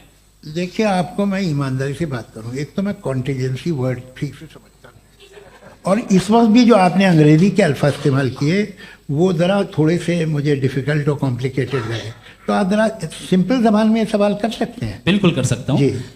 यूनिवर्स की हर चीज कॉन्टिंजेंट होने का मतलब यह है कि वो अपने एग्जिस्टेंस में किसी के ऊपर डिपेंडेंट है। जो भी चीज डिपेंडेंट होगी वो चीज इंडिपेंडेंट नहीं हो सकती, तो उसका कोई ना कोई कॉज होगा। तो अब आप क्या समझते हैं कि ये इन्फिनिट रिग्रेस है, यानी कॉज पर कॉज, कॉज पर कॉज, कॉज पर कॉज, और कभी कोई यानी ये एंडलेसली चलता रहा? क्योंकि अगर ऐसा होगा तो हम तो एग्जिस्टेंस में आते ही नहीं। लॉजिकली ये मुत्तफक अलैह चीज है, मुत्तफक अलैह अग्रीड अपॉन। ओके, इस पे हमने एग्री किया था कि मुश्किल शब्द आएगा तो अर्थ बताना पड़ेगा। तो इन्फिनिट रिग्रेस तो पॉसिबल नहीं है, तो कहीं ना कहीं आपको रुकना पड़ेगा ऐसे नेसेसरी बीइंग पर। नहीं, कोई जरूरत नहीं रुकने की। किसने कहा आप रुकना पड़ेगा? आप रुकते हैं खुदा पे, आप नहीं रुकते। आप कहते हैं वो हमेशा से, जब उस वक्त से जब वक्त नहीं था। आप कहाँ रुकते हैं कि अब हुआ था वो? आप नहीं कहते। हम क्यों नहीं मान सकते कि यूनिवर्स जो है और बल्कि मल्टीवर्सेस जो है वो हमेशा से हैं, वो बनती है, बिगड़ती है। एक हमारे यहाँ एक चीज़ है ब्लैक होल, वो समेट लेता है वापस, फिर ब्लास्ट होता है, फिर फैल जाता है। और इसमें हमारी तो खैर कोई औकात ही नहीं है इंसान की। एक छोटे से ज़र्रे पे हम 50-60 साल की उम्र रखते हैं, जो करोड़ों अरबों साल की कायनात है उसमें, और पैदा भी नहायत ही बेहुदा वजह से हुए थे। तो इसमें ये सोचना कि इसकी वजूहात और ये क्यों है? ये डिपेंडेंट है, ये हम देख रहे हैं। क्या मालूम, आप सोचिए कि ये जो फैल रही है कायनात, ये कहाँ फैल रही है, ये कहाँ जा रही है, और ये फैल क्यों रही है? अरे बना ली थी तुमने, रुको भैया, हाँ काफ़ी है। ये फैल क्यों रही है? ये और कौन सी कायनात जिसे मैं दूरबीन से देखता हूँ तो 2 बिलियन लाइट ईयर पे है, उससे मेरा कोई वास्ता ही नहीं है। 2 बिलियन ईयर यानी अगर मैं 80,000 माइल्स पर सेकेंड से चलूँ तो 20 करोड़ साल में वहाँ पहुँच जाऊँगा। इसकी ज़रूरत क्या थी? ये दुनिया, ये कायनात तो इंसान अशरफुल मखलूक़ात के लिए बनाई गई ना। तो ये सब ये टर्म समझ में नहीं आया, इसमें कोई खास समझने वाली बात थी भी नहीं। ये जो अल्टीमेट कहा यह जाता है कि ये जो पूरी यूनिवर्स है, ये जो दुनिया है, ये इंसान के लिए बनाई गई। अच्छा, ये सब इंसान के लिए। क्यों साहब, सही है ना? बिल्कुल, लेकिन इसका ये मतलब नहीं कि किसी चीज के पीछे रीजन आपको नहीं पता तो रीजन नहीं है, इसे कहते हैं नहीं, मुझे नहीं पता, लेकिन मेरी जिम्मेदारी नहीं है। वो बिल्कुल सही कहा था उसने, बर्टन रसल ने। आपने उसे मजाक में टाल दिया कि भाई आप एक दावा कर रहे हैं, मैं क्यों कहूं कि ये गलत है दावा? आप प्रूफ कीजिए, मेरे पे जिम्मेदारी ही नहीं है, मैंने थोड़ी कहा है। आप प्रूफ कीजिए कि ये सही है। आप आर्ग्यूमेंट ऑफ कंटिजेंसी आप का जवाब ही नहीं दे सवाल रहे हैं। पूछना चाहेंगे? है? आप सवाल पूछना चाहेंगे मुफ्ती साहब से? क्योंकि ये क्रॉस एग्जामिनेशन का दौर है। आप जैसे पहले बोल रहे थे फेथ को लेके कुछ, मैं ये पूछना चाहूँगा कि खुदा ने जो भी रेवलेशन किए हैं, एक मज़हब के लिए बहुत से मज़हबों में किए हैं, अलग अलग रेवलेशन है।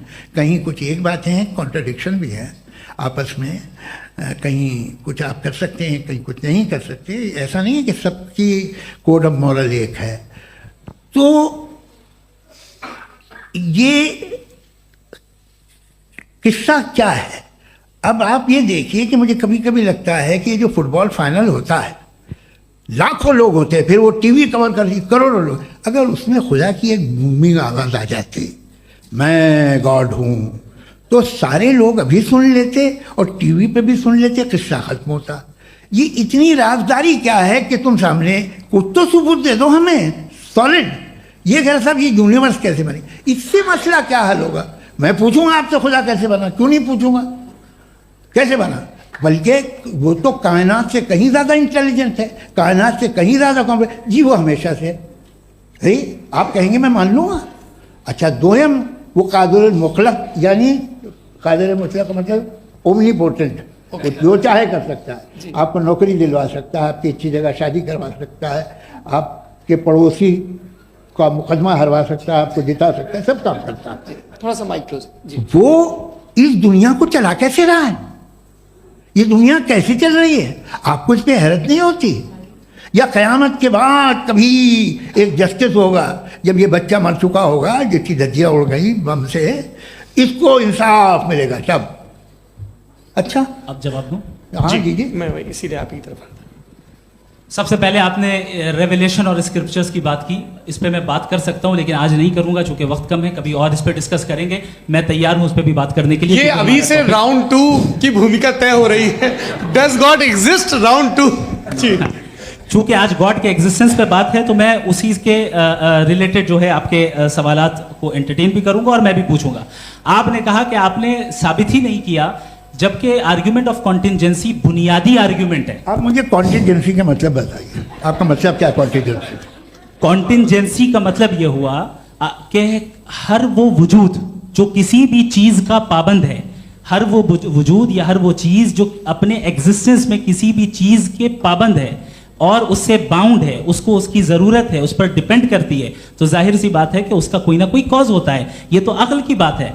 ये आप रीजनिंग की बात करते हैं, मैं वही कर रहा हूं। दूसरी चीज आपने ये बात कही कि इतने बिलियन लाइट ईयर्स दूर है, उसका मेरा क्या लेना देना। फिर मेरे ख्याल से आपको ये नहीं कहना चाहिए I think therefore I am an atheist. आपको सोचना चाहिए, सिर्फ आप एक लिमिटेड दायरे में रहकर नहीं सोचें बल्कि बाहर निकलकर सोचें।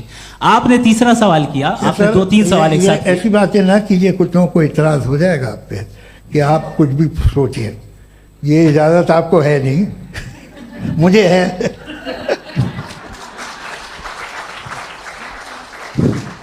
जी, आपने प्रॉब्लम ऑफ इविल के ताल्लुक से सवाल किया और बार बार आप एक लफ्ज रिपीट कर रहे हैं कि ओमनीपोटेंट गॉड है, ऑल पावरफुल गॉड है। यही तो दरअसल समझना है कि गॉड का कॉन्सेप्ट क्या है। प्रॉब्लम ऑफ इविल जो है, प्रॉब्लम ऑफ इविल दर हकीकत दो असम्पशंस पर कायम है। अगर आप इन दो असम्पशंस को समझ जाएं तो ये प्रॉब्लम नहीं रहेगी, आर्ग्यूमेंट आपको समझ में आ जाएगी कि ये कोलैप्स कर जाता है। पॉइंट नंबर 1, यानी जो आपका सबसे पहला फॉल्स असम्पशन है कि गॉड मर्सीफुल है, ओमनीपोटेंट है, दुनिया में जुल्म हो रहा है।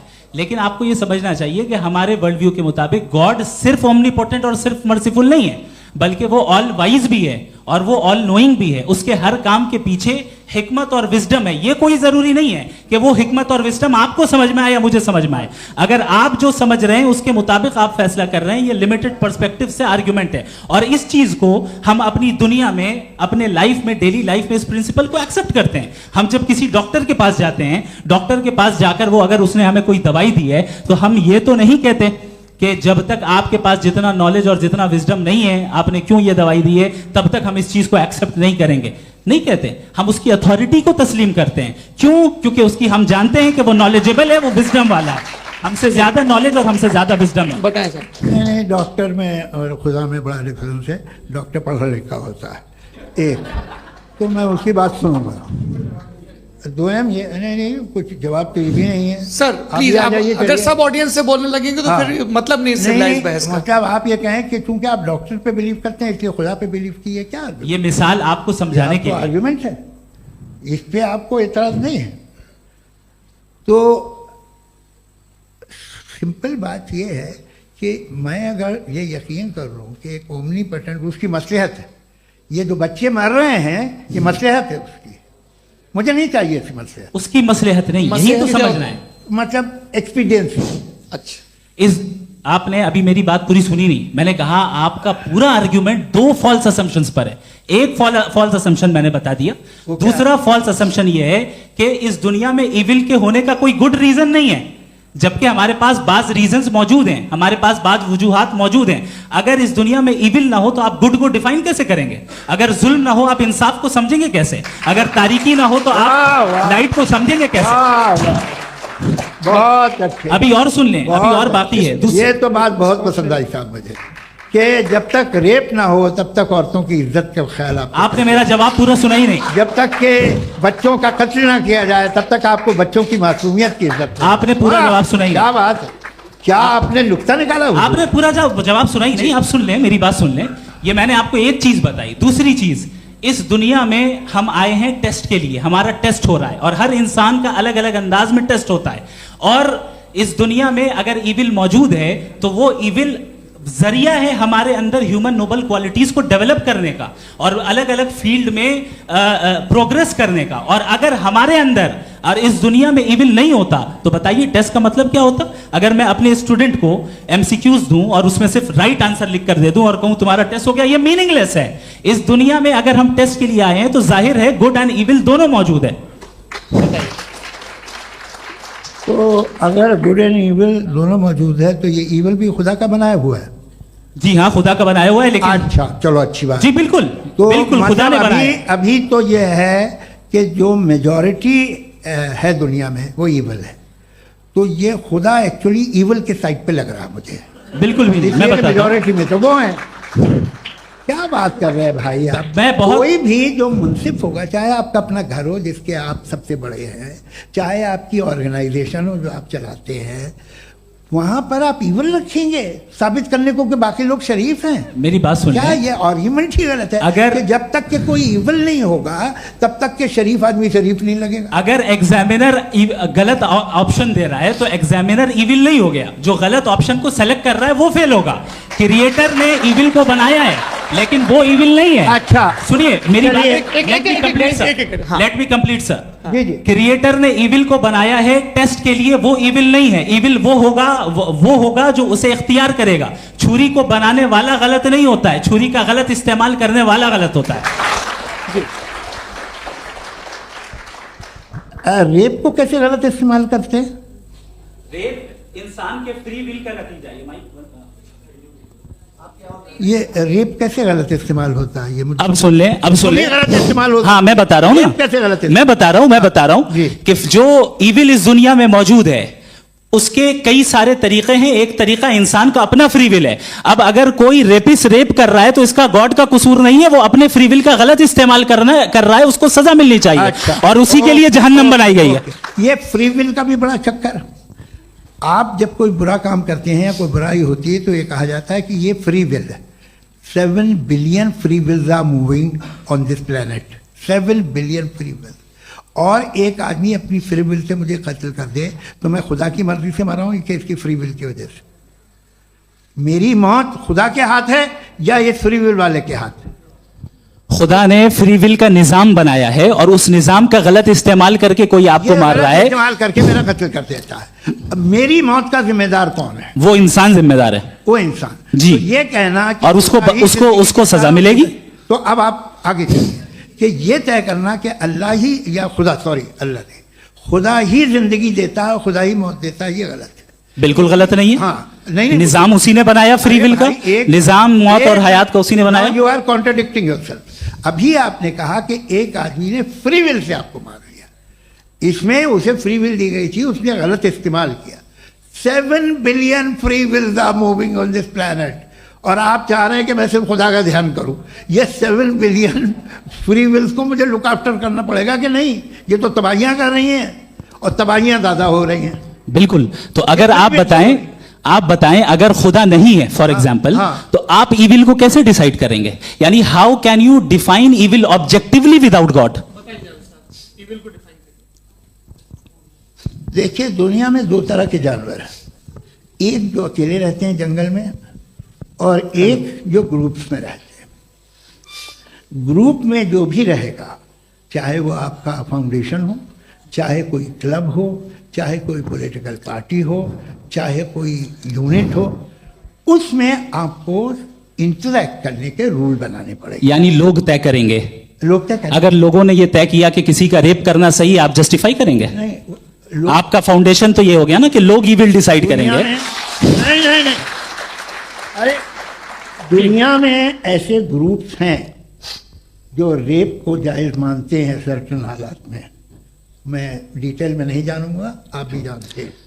ये जो आईसिस वाले थे जिन्होंने क्या किया था, तो उन्होंने क्या किया उसका खुदा से कोई ताल्लुक नहीं है सर। मैंने सिंपल सवाल किया कि इविल को आप डिफाइन करते कैसे हैं? आइए वापस आइए जी। आप साथ में तभी रह सकते हैं जब कुछ आप ऐसे उसूल डेवलप करें जिसमें हर एक का बेसिक तहफ़्फ़ुज़, हर एक का बेसिक राइट हो और हर एक को कोई आराम मिले। यही तरीक़ा है किसी भी ऑर्गेनाइजेशन जिसमें एक से ज़्यादा लोग हैं और वो ऐसे चलती है ज़िंदगी। उसमें अगर आप गड़बड़ करेंगे तो तबाही होगी, नुकसान होगा, बर्बादियाँ आएंगी। और अगर उसमें आप घर ले लीजिए ना, एक हस्बैंड है, एक वाइफ है, बच्चे हैं, वालदा भी हैं, 2 बहनें भी हैं, एक भाई भी है। अब इसमें कोई निज़ाम आपको चाहिए साथ में रहने का, और एक दूसरे पे भरोसा रहे, एक दूसरे के बहीख्वाह हों, एक दूसरे की मदद करें, ऐसी जिंदगी। सर आपकी बात आ गई। आप ये कह रहे हैं कि लोग डिसाइड करेंगे क्या सही है क्या गलत है, यही है? मेजॉरिटी डिसाइड करेगी क्या सही है क्या गलत है? अरे भाई बिल्कुल। मेजॉरिटी अगर ये कहे कि नाजी जर्मनी के साथ जिस तरह मेजॉरिटी थी कि जेनोसाइड करना सही, आप जस्टिफाई करेंगे? उस वक्त आपका ये सवाल सिर्फ उसके बाद क्लोजिंग। हाँ, उस वक्त प्लेनेट पे जो लोग थे, उनमें कितने लोग हिटलर को सही समझते? अच्छा, प्लेनेट की मेजॉरिटी तय करेगी, सोसाइटी की नहीं। प्लेनेट की मेजॉरिटी गॉड के एग्जिस्टेंस को सही मानती है, आप क्यों नहीं मानते?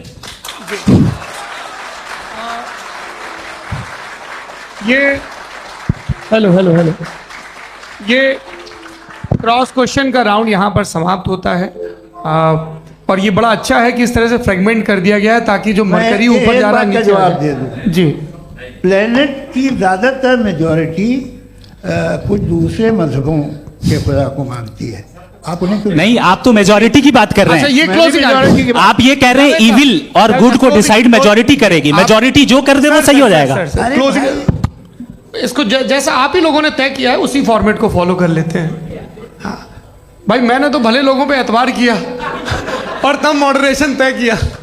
जी, आपके पास 5 मिनट का वक्त है, क्लोजिंग आर्ग्यूमेंट है, उसके बाद हम ऑडियंस से क्वेश्चन आंसर लेंगे जावेद साहब की क्लोजिंग आर्ग्यूमेंट के बाद। ओके, बहुत शुक्रिया। जी, हमारा जो टॉपिक है डज गॉड एग्जिस्ट, मैं इस पे इतने एकेडमिक तैयारी करके आया था, मुझे था कि मैंने सोचा था कि कई सारे मैं आर्ग्यूमेंट्स दूंगा, लेकिन वक्त की भी किल्लत और जावेद साहब बार बार इधर उधर चले जा रहे थे तो उसको भी थोड़ा एंटरटेन करना पड़ गया। डज गॉड एग्जिस्ट पे मैं एक ही आर्ग्यूमेंट दे पाया। आर्ग्यूमेंट्स बहुत हैं और डेफिनेटिव आर्ग्यूमेंट्स हैं, और मेरे आर्ग्यूमेंट को किसी एक राउंड में भी इन्होंने एंटरटेन नहीं किया और रेफ्यूट नहीं किया। एक राउंड में भी नहीं, एक राउंड में भी नहीं। कौन सा? और ना ही अभी अभी आपका क्लोजिंग आर्गुमेंट आएगा नहीं, वो उसमें। बता देना। Argument of contingency sir. अरे मैं आपसे कई बार कह चुका हूँ कंटीजेंसी का मतलब अब क्या मैं कैसे सर, समझाऊं please, आपको? please, आपस में, हाँ, आप और please, कितने please, आसानी से समझाऊं मैं, मुझे तो नहीं समझ में आ रहा है। आप अपनी argument sir, of contingency Urdu में बोल सकते हैं। हाँ, आप अपनी बात पूरी कर लें जी। आखिरी 4 मिनट। दूसरी चीज, just a minute please ma'am, can I talk? दूसरी चीज ये है कि आपने एक तो इसका जवाब नहीं दिया, दूसरा आपने गॉड के ना होने पर कोई डेफिनेटिव आर्ग्यूमेंट नहीं दिया, सिर्फ मजहब पे बात कर रहे हैं आप। मजहब तो आज हमारा टॉपिक ही नहीं था। आज तो हमारा टॉपिक हो, आप मजहब से ले लेकर आईएस तक चले गए। भाई हमारा क्या ताल्लुक है उससे? We condemn them. और उसका गॉड से क्या ताल्लुक है? अगर कोई गलत काम कर रहा है, किसी ने किसी को कत्ल किया, किसी ने किसी का रेप किया, उसको सजा मिलनी चाहिए। और आपके पास कोई भी rational strong foundation of morality नहीं है। आपने कहा कि मेजॉरिटी तय करेगी सोसाइटी की, वो सही होगा। मैंने कहा हिटलर को, फिर आप सही कहेंगे नहीं नहीं नहीं नहीं, प्लैनेट की सोसाइटी की मेजॉरिटी तय करेगी। तो प्लैनेट की मेजॉरिटी गॉड के एग्जिस्टेंस को मानती है, आप कह रहे हैं ये रिलीजियस है। तो यानी आपके पास कोई स्ट्रॉन्ग फाउंडेशन नहीं है ऑब्जेक्टिव मोरालिटी का। ऑब्जेक्टिव मोरालिटी का अगर कोई फाउंडेशन है तो वो सिर्फ गॉड है, गॉड है, गॉड है। थैंक यू जी, ये मुफ्ती शमाइल नदवी साहब का क्लोजिंग आर्ग्यूमेंट था। अब हमारे पास जी ये बड़ा अच्छा है कि दोनों लोगों को मॉडरेटर से शिकायत भी और बोल रहे भाई हमारी शाबाशी भी तो करते चलो। अब मेरी बात जी, आपके पास जावेद अख्तर साहब 5 मिनट का वक्त है, ये आपका क्लोजिंग आर्ग्यूमेंट है, टाइम रीसेट कर दें जी। देखिए, बहुत सारी बातें हैं। गॉड का डेफिनेशन दुनिया के किसी भी रिलीजन में है कि वो ओमनीपोटेंट है, ओमनी प्रेजेंट है, he is just, he is kind, he loves you and so on. मैं जब दुनिया देखता हूँ तो मुझे कोई ऐसा सुप्रीम पावर यहाँ दिखाई नहीं देती है जो इंसान की बहबूदी के लिए कुछ कर रही हो, कमज़ोर को बचा रही हो, मदद कर रही हो, जालिम को पीछे हटा रही हो। मैं नहीं देखा, तारीख में नहीं। एक तो अगर है और ये देख रहा है तमाशा, तो उसका होना न होना बराबर है। दोयम ये कि ये जो है, जब आप ये कहते हैं कि कायनात जिसकी कंटीजेंसी है, मैं देखिए वो लफ्ज़ इस्तेमाल किया मैं, तो ये कैसे हो सकती है भाई? और फौरन आप सरेंडर कर देते हैं कि जाहिर है कि इसका बनाने वाला तो इससे 10,000 गुना ज़्यादा कॉम्प्लिकेटेड होगा। उस पर आपके होने पे कोई इतराज़ नहीं है।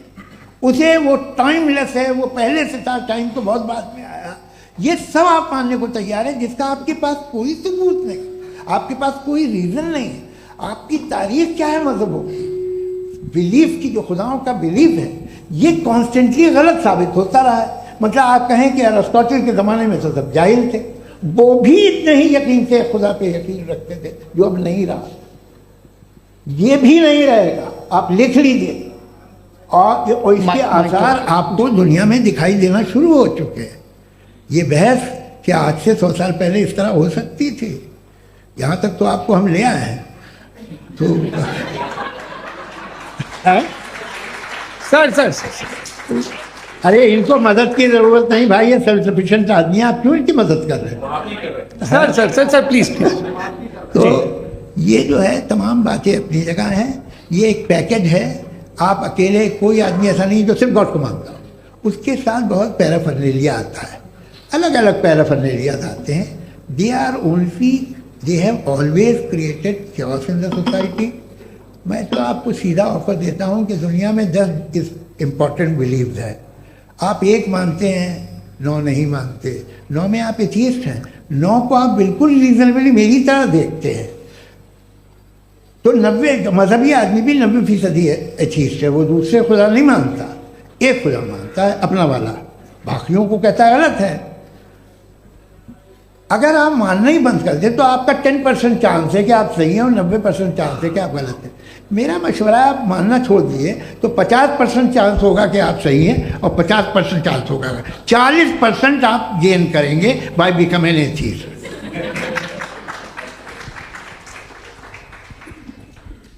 ये एक फरसूदा ख्याल है, ये ख़त्म हो रहा है। हो सकता है मेरी ज़िंदगी में ना हो, लेकिन ये हो जाएगा।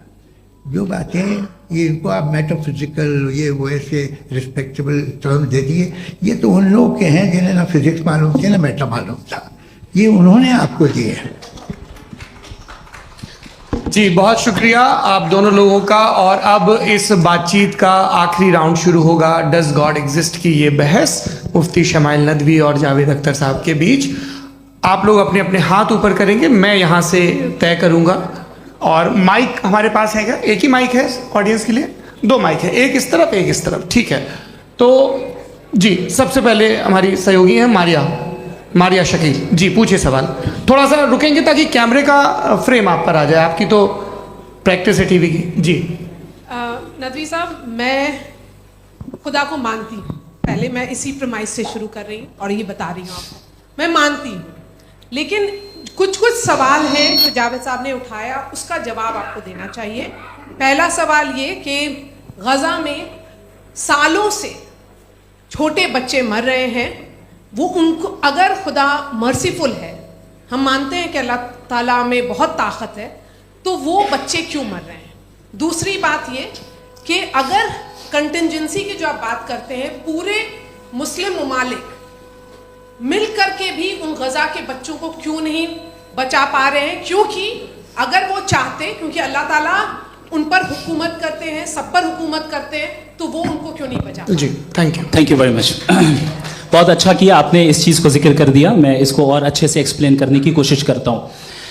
देखें, जहाँ तक आपने कहा कि गज़ा के बच्चों को मारा जा रहा है, देखें 2 वर्ल्ड व्यू है, एक एथीस्टिक वर्ल्ड व्यू, एक थीस्टिक वर्ल्ड व्यू है। बच्चे मर रहे हैं दोनों वर्ल्ड व्यू में, लेकिन हमारा वर्ल्ड व्यू कह रहा है कि रिकॉम्पेंस है, ये कह रहे हैं कि उनका मरना बेकार जाने वाला है, कोई उसका रिकॉम्पेंस नहीं है, चूंकि इनके यहाँ आखिरत और अल्लाह का कोई तसव्वुर या गॉड का कोई तसव्वुर नहीं है।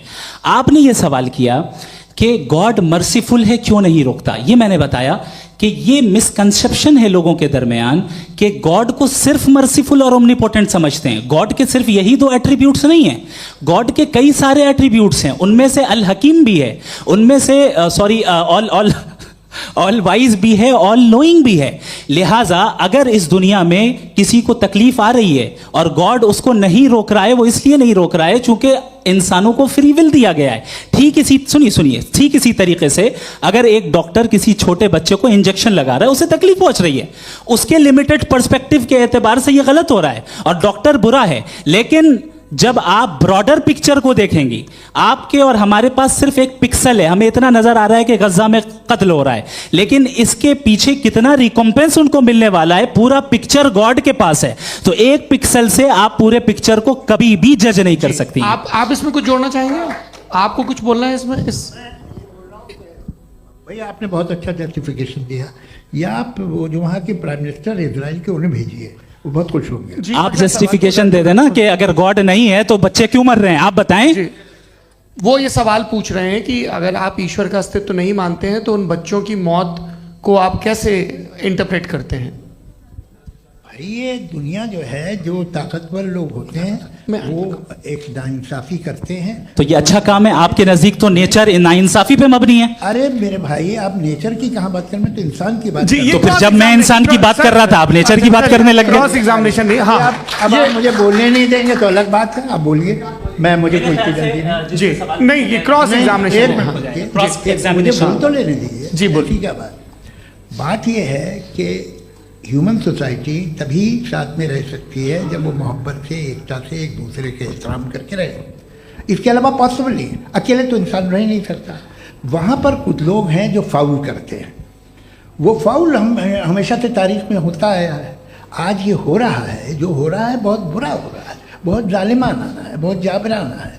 उसको आप कहें कि ये बच्चों को कॉम्पनसेशन मिल जाएगा या इसकी इंजेक्शन है, इंजेक्शन तो हेल्थ के लिए दिया जाता है। आप ये कह रहे हैं कि ये बच्चों की जो धज्जियां उड़ रही हैं ये इंजेक्शन है, ये टेस्ट है, ये टेस्ट है और उस टेस्ट में उनको ऐसा रिकॉम्पेंस मिलेगा जो आपके तस्वुर के बाहर है। ये आप 3 बरस के बच्चे को बारूद से उड़ा के टेस्ट ले रहे हैं। वाह, वो नहीं ले रहा है, खुदा नहीं उड़ा रहा है, इजराइल उड़ा रहा है। जी, ये तो उसको कंडेम करें। अगला सवाल लेते हैं प्रोफेसर पुरुषोत्तम अग्रवाल। मुफ्ती साहब, एक निवेदन आपसे है, कि कम से कम थोड़ा सा माइक क्लोज एक रिलीजियस और फिलोसफिकल कर मैम प्लीज। एक रिलीजियस और फिलोसफिकल ट्रेडिशन है जो ब्रह्मांड को यानी यूनिवर्स को ही अंतिम मानती है। सर्वम खलु इदम ब्रह्मम, this is Chandogya Upanishad, and it completely rules out the existence और नेसेसिटी, आपके शब्दों में necessity of a creator. The creation itself is the creator. तो एक मिनट प्लीज। दूसरा जो सवाल आपने अभी जो आप बार बार कह रहे हैं कि भगवान विद्वान भी है, वाइज, सब जानने वाला, तो अगर विजडम में दुनिया भर के पापों और अत्याचारों को बर्दाश्त करना शामिल है, तो फिर इसका मतलब ये हुआ कि अगर मैं फ्री विल से उसको अपोज करता हूं तो ईश्वर की विजडम और मेरी फ्री विल में कॉन्ट्राडिक्शन है। Because when I am opposing whatever is happening in Gaza, then I am opposing the God's will और गॉड्स विजडम। जवाब लेते हैं क्योंकि तो गॉड की विजडम में, एक मिनट सर प्लीज सर, ये एक जुमला, गॉड की विजडम है कि गाजा में जो कुछ हो रहा है वो हो रहा है, मैं उसका अपोज कर रहा हूं, तो मैं गॉड की विजडम के खिलाफ जा रहा हूं। एक सवाल। दूसरा ये नहीं आपने दो ऑलरेडी। सर आप और सवाल कर लें, लेकिन मुझे दो जवाब दे सर, दीजिए। पहले आपने ये कहा, सुनिए मेरी बात सुनिए। भाई इजराइल के गॉड के मुताबिक तुम्हारा ठीक हो रहा है ना? नहीं हो रहा है, ठीक नहीं हो रहा है, मैं बता रहा हूँ क्या हो रहा है। आप तशरीफ रखिए, मैं बता रहा हूँ क्या हो रहा है। Let me complete please. एक सेकंड गाइस, एक सेकंड। ये देखिए, ऐसा है कि ये सब बड़ा आपस में विचार विमर्श के बाद ये तय हुआ था कि कुछ नियम बना लिए जाएं ताकि एक टाइम बाउंड बातचीत चले। और भाई साहब, आप बड़ा जरूरी काम कर रहे हैं, लेकिन कैमरे के फ्रेम में आके उस काम को गड़बड़ कर दे रहे हैं। ठीक है गुरु, अब मेरे को कहीं का गुस्सा कहीं निकालना था, सॉरी। नहीं, कोई गुस्सा नहीं है जी। तो प्रोफेसर ने सवाल पूछे, आप उनके जवाब दें, और थोड़ा ये सब लोग थोड़ा ख्याल रखें भाई, सवाल संक्षिप्त रखें जी। आपने दो सवाल किया। सबसे पहला ये कहा कि हमारे पास ये कॉन्सेप्ट है कि ये यूनिवर्स खुद नेसेसरी बीइंग है, creation itself is the creator. How irrational is this कि मैं एग्जिस्ट करूंगा बाद में, लेकिन अभी एग्जिस्ट कर भी रहा हूं, यानी एक ही टाइम में एग्जिस्ट भी कर रहे हैं, नहीं भी कर रहे हैं। This is not true. दूसरी चीज आपने कहा कि अगर इजराइल में, सॉरी माफ कीजिएगा, Israel doesn't exist, occupied Palestine में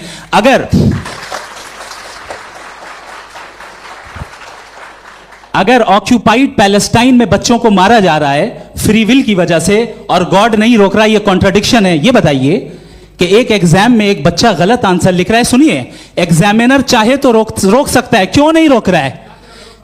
ये कॉन्ट्राडिक्शन है, ये कॉन्ट्राडिक्शन नहीं है। माइक नहीं सर, ये आपस में जी, ये क्या आपका सवाल? माइक दीजिए। फ्री विल दिया गया है टेस्ट के लिए, अकाउंटेबिलिटी के लिए। अगर फ्री विल नहीं होता तो आप कहते हैं हमें रोबोट बना दिया गया। नॉट मिसरिप्रेजेंट माय पोजीशन, आपकी जो भी पोजीशन, मैं अपनी फ्री विल के नाते, अपने ह्यूमन विजडम के नाते गाजा में हो रही अत्याचार का विरोध करता हूं। बिल्कुल करना चाहिए। के हिसाब से मैं गॉड की विजडम का विरोध कर रहा हूं? बिल्कुल नहीं, जो हो रहा है गॉड की, बिल्कुल भी नहीं, बिल्कुल भी नहीं। उसका वहां पर गाजा में कत्ल होना ये इंसानों के गलत इस्तेमाल का नतीजा है, फ्री विल के इस्तेमाल का नतीजा है। गॉड इसका हुक्म नहीं देता, उससे रोकता है। यही तो मसला है ना, आपके लिए कॉन्सेप्ट क्लियर है? नहीं भाई, आपने तो बताया था इंजेक्शन लगाने से बच्चे को तकलीफ होती है, ये इंजेक्शन लगा। सर आप ऐसे रेटोरिक स्टेटमेंट दें तब तो कोई मसला नहीं समझते रहेंगे। This is a rhetoric statement, this is not a logical argument sir. I am sorry, I am sorry. आखिरी 30 मिनट बड़े मुश्किल होने वाले हैं जी। मुफ्ती साहब आगे बैठे हैं, इनको माइक दीजिए। हाँ, तरुण माइक आप अपने पास रखिए, आपको कैमरे का फ्रेम पता है जी। सबसे पहले दोनों को मुबारकबाद। एक सर अपना आप नाम बता दें। आप अमेरिका में शिकागो में रहते हैं, इतना मुझे याद है। बताया आप, यासिर नदीम अलवाजदी मेरा नाम है। जावेद सर, आपसे क्वेश्चन है इन्फिनिट रिग्रेस के ताल्लुक से। एक हाइपोथेटिकल सिनेरियो है, मसलन अगर आप सर माइक थोड़ा सा प्लीज क्लोज रखिए जी। अगर आप शायर इसलिए हैं कि आपके कोई उस्ताद शायर थे, और वो इसलिए शायर थे कि उनके कोई उस्ताद शायर थे, और इसी तरीके से हम माजी में पीछे चलते चलते चले जाएं और कहीं ना रुके, तो माफ कीजिएगा आप कभी शायर नहीं हो सकते। लेकिन आप शायर हैं, आपका शायर एग्जिस्ट करता है, इसका मतलब यह है कि आप कहीं ना कहीं रुके हैं। तो मेरा सवाल यह है कि क्या आप इन्फिनिट रिग्रेस ऑफ कॉजेस को लॉजिकल फैलेसी मानते हैं या नहीं मानते? हाँ या ना? मैं इन्हें लॉजिकल फैलेसी नहीं मानता हूँ, लेकिन मेरा प्रॉब्लम यह है कि जब मैं नहीं मानता हूँ तो I will continue with this logic जो फैलेसी नहीं हो। आप एक जगह रुक जाते हैं जाके, आप कहते हैं ये गेंद कैसे बनी, ये जजीरा कैसे बना, ये समंदर कैसे बना, ये ज़मीन कैसे बनी, और अचानक गॉड पे जाके आपको ब्रेक लेने जाता है। एक बार आप सवाल नहीं करते कि भाई इनको बनाने वाला तो इनसे भी कॉम्प्लिकेटेड होगा, वो कैसे बना, उसके बारे में आपने इत्मीनान कर लिया, वो हमेशा से है। तो अगर आप उसे हमेशा से मानते हैं तो फिर ये मान लीजिए कि कायनात हमेशा से है, क्या तकलीफ हम वजूद में नहीं आते, जी है? हम मौजूद नहीं। अच्छा सर क्यों नहीं हो मैं सकते? बताऊंगा प्लीज प्लीज। जैसे मैंने मिसाल दी आपके शेर, आपका शेर कभी वजूद में ना आता अगर शायर इसी तरह चलते रहते हमेशा। जी माइक माइक मेरे ख्याल से एक सेकंड। इन्फिनिट रिग्रेस का कॉन्सेप्ट क्लियर नहीं हो जी। पाया, ऐसे रहने दें, लेट्स मूव ऑन अच्छा, सर। ठीक है, हाँ थोड़ा सा मॉडरेटर का भी ख्याल रखें। नहीं नहीं आपने तो रखा है, आपने रखा है। यहाँ पे गौहर रजा साहब हैं, वो भी एक सवाल पूछना चाहते हैं। माइक या नीचे से ऑन कर दिए, नीचे। पहले तो ये कह दूं कि मैं उन बच्चों से शर्मिंदा हूं जिनको गजा में कत्ल किया गया, क्योंकि हमारे होते हुए कत्ल किया गया। लेकिन उससे ज़्यादा शर्मिंदगी इस बात से हुई कि मुझे लगा कि मुफ्ती साहब उसको जस्टिफाई कर रहे हैं। बिल्कुल भी नहीं, आप बहुत ही गलत मुझे बात लगा मैं गलत हो सकता हूं। बिल्कुल गलत मैं है। सवाल पूछ रहा हूं, सवाल मैं देखिए, सवाल अगर पूछ रहा हूं। एक मैं जावेद भाई गौर से साहब, एक डिसएग्री गौर करता साहब, हूं। एक सेकंड asking questions, देखिए, just अगर something. देखिए ऐसा एक सेकंड आप सर वेट अरे आप कुछ मेरे पहले मुझे अपनी बात कह लेने दीजिए। अगर ऑडियंस तय करेगी तो फिर मॉडरेटर का मतलब नहीं। मेरा आप सबसे ये कहना है, ये बहस दो लोगों के बीच में है, एक तरफ मुफ्ती साहब, एक तरफ जावेद साहब। पिछले 1.5 घंटे से ये लोग अपने अपने तर्क रख रहे हैं। आपकी इनसे इत्तेफाकी हो सकती है, ना इत्तेफाकी हो सकती है। मेरे उस्ताद मुझे सिखा गए हैं कि मुखामुखम में असहमति की गुंजाइश बची रहनी चाहिए। अगर मैं आपकी बहुत इज्जत करता हूं गौहर साहब, आपने जो कमाल की किताबें लिखी, साइंटिफिक टेम्परामेंट, लेकिन मेरी ये गुजारिश है आप सबसे कि यदि आप इन लोगों ने जो बोला उन पर टिप्पणियां करेंगे तो ना वक्त की पाबंदी रहेगी, ना वो अनुशासन। आप सवाल पूछ लें, उस सवाल में जो बात आ जाए वो आ जाए। मैं जावेद साहब से डिसएग्री करता हूं, इसलिए जावेद साहब से सवाल पूछ रहा हूं। आपका सवाल जावेद अख्तर साहब से। और सवाल ये है मेरा कि जावेद साहब ने कई बार लॉजिक का इस्तेमाल किया कि साइंस में लॉजिक है और रिलीजन में लॉजिक नहीं है। मेरा ख्याल ये है कि रिलीजन में भी लॉजिक है, लेकिन उस लॉजिक की बेसिस ये है कि आप रुक जाते हैं, जिसका जिक्र जावेद साहब ने बार बार किया, यानी खुदा के तसव्वुर पे आते हुए, गॉड के तसव्वुर पे आते हुए रुक जाते हैं। और इसमें सवाल पूछना मतलब फॉरबिडन होता है। सवाल यह है कि क्या जावेद साहब इससे एग्री करते हैं कि साइंस की लॉजिक अलग है और रिलीजन की लॉजिक अलग है? बताइए सर। देखिए, 3 चीज़ें हैं, साइंस है, एक है मंतिक है, इस्तिदलाल है, और एक जो है कुछ भी नहीं है, फेथ है, अकीदा है। मैं अकीदे की लॉजिक का कायल नहीं हूँ। मुझे आप इस्तिदलाल से, लॉजिक से, रीज़न से समझाइए, मैं मानने को तैयार हूँ, मेरा क्या नुकसान होगा। लेकिन ये कि अकीदे पे मैं नहीं जा सकता हूँ। अकीदे का मतलब है कि तुम ये मान लो, सवाल ना करो, ये नहीं। आप सारी बातें करके, बड़ी साइंटिफिक बातें करके एक जगह जाके खुदा के वजूद पे रुक जाते हैं, सरेंडर कर देते हैं। मैं सरेंडर करने को तैयार नहीं। That's all. जी, ये आगे सर बैठे हुए हैं, इनको माइक दीजिए। भाई वो आप पूछना चाह रहे थे ना भाई? हाँ, नहीं मैं ये Thank you. जी, आपका नाम? आसिम इफ्तिखार। आसिफ जी, पूछिए। सर जावेद सर से सवाल है कि आपने अपने माइक थोड़ा करीब रखिए। अपने क्लोजिंग स्टेटमेंट में ये बात कही थी कि मज़हब का जो फ्यूचर है वो ज़्यादा दिन नहीं जाने वाला है। लेकिन मैं देख पा रहा हूँ कि जो ऑक्सफोर्ड यूनिवर्सिटी की एक स्टडी है 2011 में हुई है, जिसके 50 एकेडमिशियंस ने इसको अंजाम दिया था, उसमें वो ये कहते हैं कि जो फेथ इन गॉड है वो इनबिल्ट है ह्यूमन नेचर के अंदर, जिसको हम कहते हैं फितरत के अंदर शामिल है वो। और वो ये कहते हैं कि अगर कोई ये समझता है कि मज़हब को वो ख़त्म कर देगा तो ये उसकी गलत फहमी है। तो आप इसके बारे में, इस स्टडीज़ के बारे में क्या कहते हैं? ठीक है, मैं उनसे एग्री नहीं करता हूँ। वो कौन से प्रोफेसर होंगे? ऐसा उनके क्या पास डेटा है, इन्होंने डेटा के बेस होगा। डेटा क्या हो सकता है? फ्यूचर का डेटा तो नहीं हो सकता ना उनके पास, प्रेजेंट का डेटा हो सकता है। डेटा आपने सुना 100 साल पहले का बाद का डेटा? मैंने तो नहीं सुना आज तक। तो आज उनकी ये राय है और होगी राय, ठीक है, दुनिया में तरह तरह की राय है लोग, लेकिन मैं समझता हूँ कि वक्त के साथ इंसान ज़्यादा से ज़्यादा रीजनेबल और लॉजिकल होता जा रहा है। आज आप देखिए वेस्टर्न यूरोप में क्या परसेंटेज है नॉन बिलीवर्स की, बहुत हाई, वहाँ चर्च खाली पड़े होते हैं। तो अल्टीमेटली तो इंसान कोई ऐसी बात बहुत अरसे तक नहीं मान सकेगा, चाहे गलत या सही, जो उसे उसके दिमाग को, उसके जहन को, उसके लॉजिक को अपील न करे। वो कह रहे हैं तो ऑक्सफोर्ड के होंगे तो कैम्ब्रिज के होंगे, तो मुझे क्या लेना देना, उनका डेटा मुस्तकबिल का नहीं हो सकता है। जी दीपक, हाँ पूछिए। मैं आऊँगा, अभी पीछे की साइड भी आऊँगा, माइक वहीं भेजूंगा 2-3 साल के लिए। जी जावेद साहब, आपसे सवाल है। नमस्ते।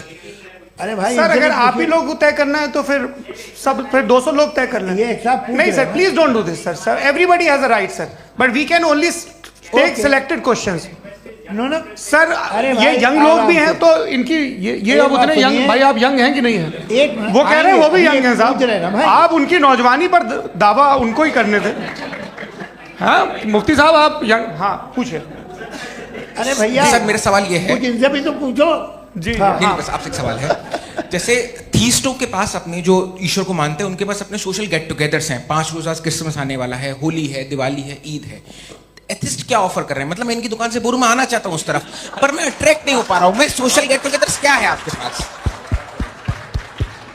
वो ये कह रहे हैं कि जो धार्मिक लोग हैं, अलग अलग धर्म के लोग, उनके उत्सव त्योहार हाँ, कॉन्ग्रीगेशन बड़ी बहुत बात। हैं। अब आपको मैं एक सुनाता हूँ, यहाँ हिस्टोरियन भी बैठे हैं। मृदुला जी आप बताइएगा सही है क्या? ये एक कॉन्स्टेंटाइन, एक ग्रीक रोमन बादशाह था, जो क्रिश्चियनिटी आने के 400 साल बाद उसने डिसाइड किया कि मैं क्रिश्चियन हो जाऊंगा, मेरी पूरी स्टेट कैंसिल हो जाएगी। उस ज़माने में ऐसे ही होता था, राजा जो धर्म इख्तियार करता था वो जनता भी कर लेती थी, इसलिए कि वो हो गया था बैंकरप्ट। और उसे जो मेडिटेरियन कोस्ट के रिच क्रिश्चियन वो थे मर्चेंट, उससे पैसा चाहिए था। तो उसने कहा यार क्रिश्चियन हो जाओ। तो उसने अपने वजीर से कहा कि भाई ये हिस्ट्री है कि अब हम लोग क्रिश्चियन हो जाते हैं। पहले सर हो जाएंगे, कोई प्रॉब्लम नहीं है, लेकिन एक प्रॉब्लम ये है कि 17 दिसंबर से 25 दिसंबर तक जो पेगन फेस्टिवल होता, जो पेगन जो फेस्टिवल होता है वो बंद हो जाएगा, इसलिए कि हम क्रिश्चियन हो गए तो होगा नहीं।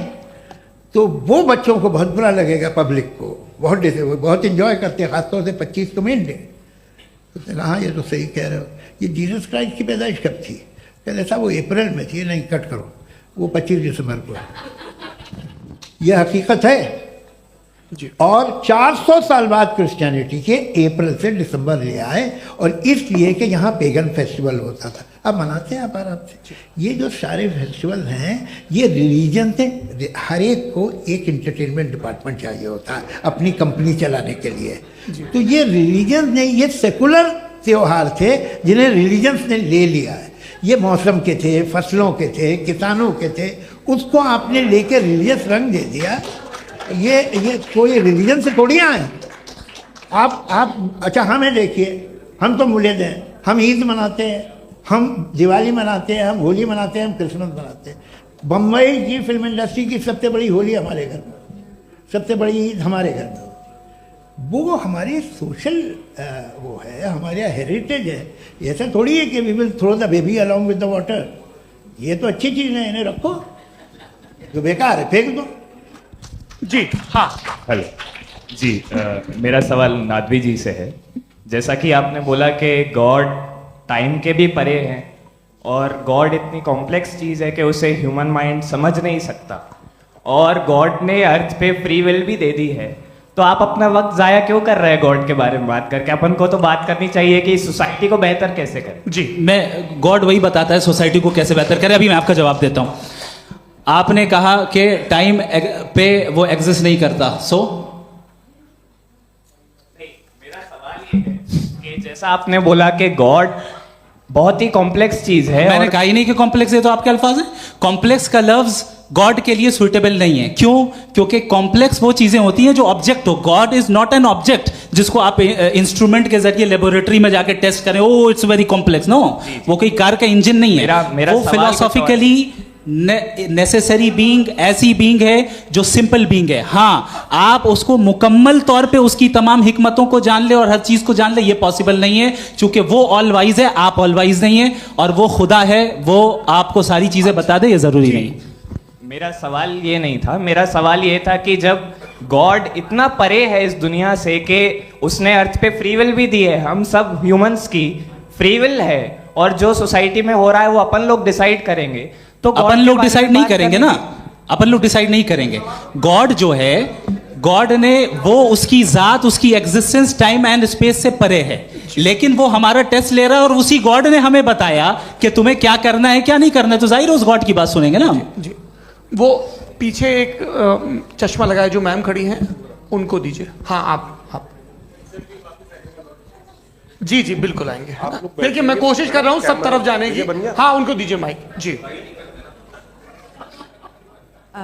हेलो सर, मैं ओमनी प्रेजेंट नहीं हूँ, टाइम पाबंद हूँ, और जहां तक कोशिश कर सकता हूँ करूंगा। जी, अपना नाम बताइए। मेरा नाम उर्सुला है, मैं दिल्ली यूनिवर्सिटी की एक स्टूडेंट हूँ और मैं स्टूडेंट फेडरेशन ऑफ इंडिया से हूँ। मेरा सवाल मुफ्ती जी से है कि इस हॉल के इस कमरे में बैठ के हम लोग रेप की मोरालिटी के बारे में फिलोसफिकली बात तो कर सकते हैं, बट असलियत ये है कि रोजमर्रा की जिंदगी में औरतें रेप के थ्रू गुजरती हैं, और हम लोग सिर्फ नंबर्स पे इस तरह नहीं देख सकते, क्योंकि कितनी औरतें हैं इन कंट्रीज में जहां पे आप बता रहे हैं कि केसेस कम हैं, जिनका एक्सेस है कि वो जाके केस फाइल कर सकें। कितनी औरतें हैं जो जिनको काम करने की आज़ादी है उन कंट्रीज में। यूरोप में ये आज़ादी आ गई, यूरोप में ये रूल्स आ गए, तो हम आज इसके बारे में बात कर पा रहे हैं। जी, जवाब। आपने ये कहा कि कमरे में बंद होकर हम लोग इस पर फिलोसफिकली बात कर सकते हैं, लेकिन हकीकत में क्या हो रहा है, वो ग्राउंड लेवल पे क्या हो रहा है, जो बहुत गलत हो रहा है, और वो सफ़र कर रही हैं। आई एग्री, बहुत गलत हो रहा है, और जो गलत हो रहा है उसको हमें रोकना है। और क्यों रोकना है, वो गलत क्यों है, हमारे पास इसका ऑब्जेक्टिव फाउंडेशन है, इनके पास उसका ऑब्जेक्टिव फाउंडेशन नहीं है। मैं ये कहना चाह रहा हूं कि जहां पे भी जुल्म हो रहा है, जहां पे भी औरत पे जुल्म हो रहा है, या उसकी इज्जत लूटी जा रही है, या उसे तकलीफ पहुंचाई जा रही है, और सिर्फ औरत नहीं, किसी इंसान के ऊपर भी जुल्म हो रहा है, तो उसके खिलाफ खड़ा होना, ये मॉरलिटी हमारे पास गॉड के पास से आई है। वरना जावेद साहब तो कह रहे हैं कि जो है मेजॉरिटी डिसाइड करेगी, तो मेजॉरिटी तो कभी भी बदल सकती है। क्या आप ये थोड़ी सी आपको गलतफहमी है। मैं अगर मेरे जुमले से ये मदनत निकला या मैंने कहा, तो ये जुमला मैं वापस लेता हूँ, ये मेरा मतलब ही नहीं था कि मेजॉरिटी डिसाइड करे। मेजॉरिटी डिसाइड करे तो दुनिया में बड़ी, वैसे आपने कहा था ये जुमला। अच्छा, हो सकता है, मैं मान रहा हूँ, बाद में रिकैप कर लेंगे। अरे भाई, एक सेकंड, मैं अपनी एक्सप्लेनेशन दे रहा हूँ। मुनासिब बात यह है कि हम सब के सब दिल में जानते हैं कि क्या अच्छा है क्या बुरा है, हमें पता है अच्छी तरह से। जो लोग बुरे काम करते हैं उन्हें भी मालूम अच्छा क्या है। यही तो सवाल था हजरत कि फिर ये मोरालिटी आई कहां से? Cross examination. हाँ जी, हाँ, मोरालिटी साथ रहने की डिजायर से आई है। यानी साथ रहकर जो कुछ कह दे, जो कुछ कर दे, वो हो जाएगा? नहीं नहीं, तो आप कायदे से रह ही कर सकते हैं जब तक लोगों में मोरालिटी हो, वरना क्यास हो जाएगा। ये आपको कैसे पता? जी, हमने देखा ना, जहाँ मोरालिटी का क्यास हो गया, हम देखते हैं। कहाँ पे देखते भाई? तो दुनिया में आप जो कह रहे हैं, आप कहीं पे अगर गलत हो रहा है इस बहस तो के उसको बाद आप में गलत देखिए। आप सर मुफ्ती आप एपिस्टेमोलॉजी की बात कर रहे हैं, मैं ऑन्टोलॉजी की बात कर रहा हूं। मैं इस बहस फाउंडेशन के बाद क्या आप दोनों लोगों को चाय पे फाउंडेशन होस्ट करूंगा, वहां पे क्रॉस एग्जामिनेशन कर लीजिएगा। अभी ऑडियंस का हक मार रहे हैं आप लोग भाई, सर जस्ट लोग हैं आप लोग। और ये भाई ये हाँ, उधर आएंगे, उधर जी सर, आएंगे। अच्छा सर मेरा नाम लईकुर रहमान है और मैं अलीगढ़ मुस्लिम यूनिवर्सिटी का स्टूडेंट हूँ, और जहाँ तक मुझे पता है कि sir you are also product of Aligarh Muslim University. मैं भी उसी चमन का बुलबुल। हाँ सर, तो बड़ी खुशी हुई मुझे जान करके कि मैं आपसे मिलूंगा। सवाल सर, मेरा सवाल यह है, सर सैयद अलैहि रहमा का नज़रिया यह था कि खुदा के वजूद को अक़ल के दायरे में रह कर के तलाश करना, न कि पूरी तौर से उसका इनकार कर देना। Sir, how will you define it? नहीं, तो ये तो आप इन्हें बताइए। ये सवाल आपसे खुदा का वजूद साबित कर रहे हैं। नहीं तो सर, आपने इनकार कर रखा है, इस वजह से मेरा क्वेश्चन। उन्होंने यही सर से, एक सेकंड, सर सैयद ने यही कहा ना कि अक्ल से आप खुदा के वजूद को साबित नहीं कर सकते, यही कहा ना भाई। वो उन्होंने कहा कर सकते हैं और वो कर दिया गया आज। वो फोन तलाश करना या साबित करना अक्ल से अक्ल से नहीं हो सकता। अरे सवाल तो सुन लीजिए जी। अक्ल से नहीं हो सकता है, यही कहा ना आपने। अक्ल से हो सकता है। अरे वो यही कह रहे हैं भाई, आप बता रहे हो सकता है, वो तो कुछ और। आप अगर सर देखो नौजवान फोन ले लो, वो इतनी कमाल की यूनिवर्सिटी है। अरे भाई दे दो ना जरा, एक मिनट दे दो भाई, माइक। मेरी बात सुनो, नहीं, माइक मैं पे समझ- बोलो ताकि जो लाखों लोग देख रहे हैं माइक दे दो ना। अरे देंगे ना माइक, तुम ठहरो तो। हाँ सर, मेरा सवाल ये था कि सर सैयद अलैहिर्रहमा का एक नज़रिया था अपना कि खुदा का जो वजूद है उसको अक़ल के दायरे में रह करके तलाश करना है, न कि पूरे तौर से इनकार कर देना है। ये उनका कॉन्सेप्ट था। लेकिन मेरा सवाल ये है कि आप इसको कैसे डिफाइन करते हैं, एक्सप्लेन कैसे करेंगे, मैं आपसे जानना चाहता हूँ, क्योंकि you are the product of Aligarh Muslim University. मुझे अकल के दायरे में रख के मैंने बहुत तलाश की, मुझे मिला नहीं। हाँ ये इधर उधर वो चश्मा लगाए जो, हाँ उनको दे दिया। जी जी फटाफट पूछिए, बस 5 मिनट है, 5 मिनट में खत्म हो रहा है। हाँ अस्सलाम वालेकुम मुफ्ती साहब। एंड मेरा सवाल जावेद अख्तर साहब से। क्या नाम है आपका? अरे भैया सब मुझे तो पूछ रहे हो। फैज पूछिए फैज साहब। तो मेरा सवाल ये है कि अभी जो एथियस्ट है वो problem of evil argument use कर रहे हैं अगेंस्ट मुस्लिम्स, राइट? कि इस दुनिया में इतना सारा इविल है और अगेंस्ट मुस्लिम तो यहाँ अगेंस्ट थियस्ट। हाँ थोड़ा सा करेक्ट कर लीजिए भाई, पूरी मशक्कत ही इसी बात की थी कि किसी एक मजहब पे बात न टिके। जी, तो बेसिकली ये आर्ग्यूमेंट ऐसा है कि इस दुनिया में इतना ज़्यादा ईवल एग्जिस्ट करता है और अगर एक ऑल गुड गॉड है तो वो रोकता क्यों नहीं है? लेकिन इस सवाल में एक हिडन अजम्पशन ये है कि इस दुनिया में ईवल एग्जिस्ट करता है। अब एथियस्ट ये कैसे ऑन्टोलॉजिकली प्रूव कर सकते हैं कि इस दुनिया में ईवल एग्जिस्ट करता है? मैं आपको बताता हूँ, थोड़ा सा समझा। नहीं सर हम लोग इनको सुनने आए। नहीं please don't do that. I want to explain ontologically. नहीं हम समझ गए सर, इनको अब जवाब देने दीजिए। अच्छा सवाल पूछ लो। मैं अभी तक क्या था वो मैं थोड़ा सा ऐड ऑन कर लेता हूँ। तुम गुरु, तो हम जब इसका राउंड 13 करेंगे ना तब तुमको स्टेज पे बिठाएंगे। जी तो हाँ जल्दी से। तो देखिए एथियज्म के हिसाब से सब कुछ रैंडमली बन गया है, सब कुछ एटम्स और मॉलिक्यूल्स है। एक पत्थर में और मुझ में सिर्फ इतना फर्क है कि हम लोग एटम्स और मॉलिक्यूल्स का अलग अलग रीअरेंजमेंट है। अब एक पत्थर को कोई इंसान तलवार से 2 टुकड़ों में काट दे या मुझे, according to atheism it is same. There is no evil and good according to atheism. जी अच्छा, फैज साहब का सवाल ये है कि हाँ कोशिश भी करते तो इससे गलत सवाल नहीं कर पाते। एक लाइफ फॉर्म है और लाइफ फॉर्म में फीलिंग्स हैं, मतलब लाइफ फॉर्म सुनता है, देखता है, टेस्ट कर सकता है, फील कर सकता है। तो उसकी जो ये जो क्वालिटी इस बबल में आ गई हैं वो जानवर में भी है, इंसान में भी है। तो जाहिर है कि उसे कोई तकलीफ पहुंचेगी, तो चूंकि उसके पास वो सेंसिटिविटी है तो मैं करेगा। पत्थर में वो सेंसिटिविटी नहीं है। तो ये क्या सवाल हुआ कि अगर पत्थर को काटा तो पत्थर को तकलीफ नहीं होती, तो आपको काटे तो आपको क्यों तकलीफ हो? बैठ जाइए। जी हाँ अगला सवाल। हाँ पूछे जी जावेद अख्तर साहब। अरे भैया सब आप लोग मुफ्ती साहब को छोड़ रहे हैं तो मेरे ही पीछे पड़े हैं क्या? फिर चलो बोलो भाई। You asked how God can exist when children die in Gaza. हाँ? You asked how God can exist when children die in Gaza, and you also mentioned the rise of atheism in Europe. But the same events also are leading many atheists and non-believers to turn towards faith. How do you interpret this contradiction, where suffering pushes some away from God, yet brings others closer to belief? देखिए आपको एक बात बताऊं, दुनिया perfect तो कहीं भी नहीं है, हर जगह कुछ खामियां हैं। बेटा एक मिनट, मैं आप ही को कहेंगे, देखो वो तो कुछ खामियां, कमज़ोरियां, खराबियां सब जगह है।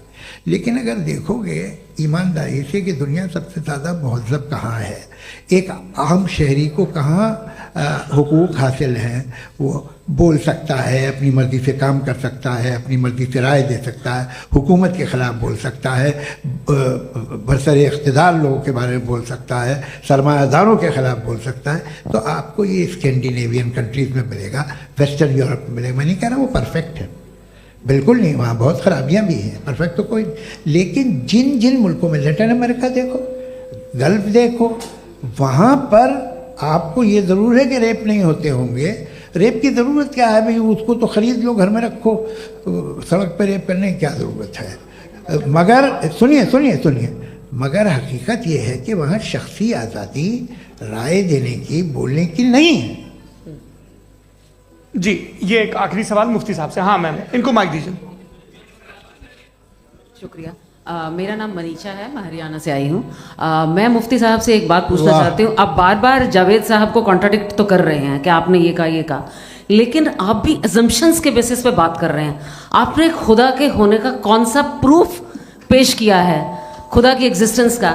अब इस सवाल को अलग रहने दीजिए, कौन एथीस्ट है कौन नहीं है। और दूसरी बात जो आपने एक छोटी सी कही थी कि ये फ्री विल का इस्तेमाल करता है इंसान अपनी, लेकिन इस फ्री विल का इस्तेमाल में मतलब खुदा ने ये दे दी सबको ये इजाज़त कि वो कितना घिनौनापन और कितने ज़्यादा खराब से खराब तरीके इस्तेमाल कर सकता है। जवाब सुनते जी।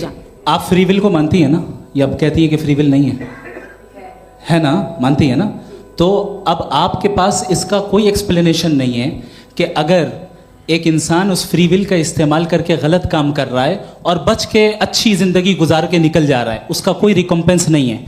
हमारे वर्ल्ड व्यू में जो इंसान गलत काम कर रहा है उसको भी रिकम्पेंस यानी उसका बुरा बदला मिलना है, और जो सही काम कर रहा है उसको सही बदला मिलना है। लिहाजा जो फ्री विल है वो इस तरीके से है कि एक लिमिटेड टाइम तक खुदा ने मोहलत दी है। ऐसा नहीं कि छूट दे दी, जो करना है करते रहो हमेशा। वक्त आएगा जब एग्जाम का टाइम खत्म होगा तब रिजल्ट आएगा। दौराने एग्जाम जबरदस्ती आपको नहीं बताया जाएगा। अरे भाई एक सेकंड जी, एक सवाल मुफ्ती साहब से मेरा सर मुफ्ती साहब से एक सवाल। रुक जाइए, आपसे फोन आप इसके बाद आपसे यही रहेंगे वो। हाँ बोलिए। मैं मुफ्ती साहब एक ही सवाल करता हूँ कि अगर जो हो रहा है फ्री विल से हो रहा है और एक दिन बरोज़ क़यामत इंसाफ होगा मैशर में वगैरह वगैरह, तो दुआ क्यों मांगते हैं लोग? दुआ मांगते हैं इसके मतलब है अभी भी उसने ये डिपार्टमेंट रखा है कि मैं रोज़मर्रा की ज़िंदगी में बिल्कुल बिल्कुल ही कैन।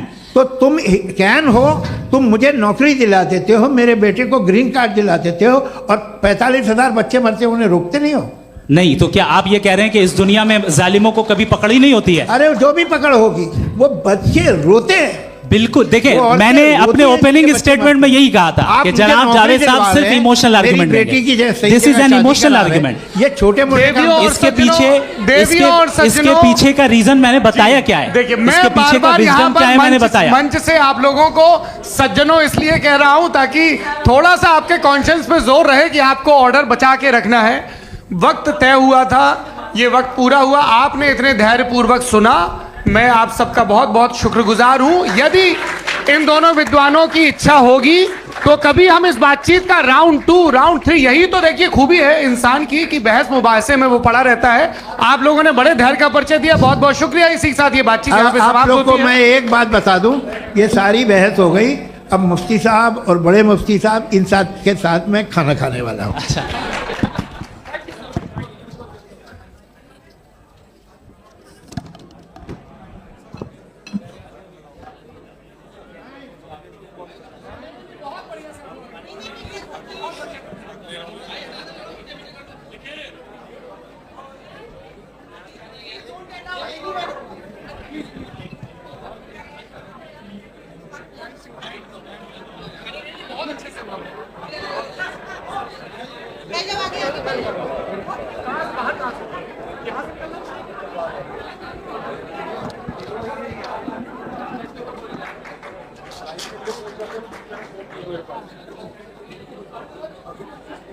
आप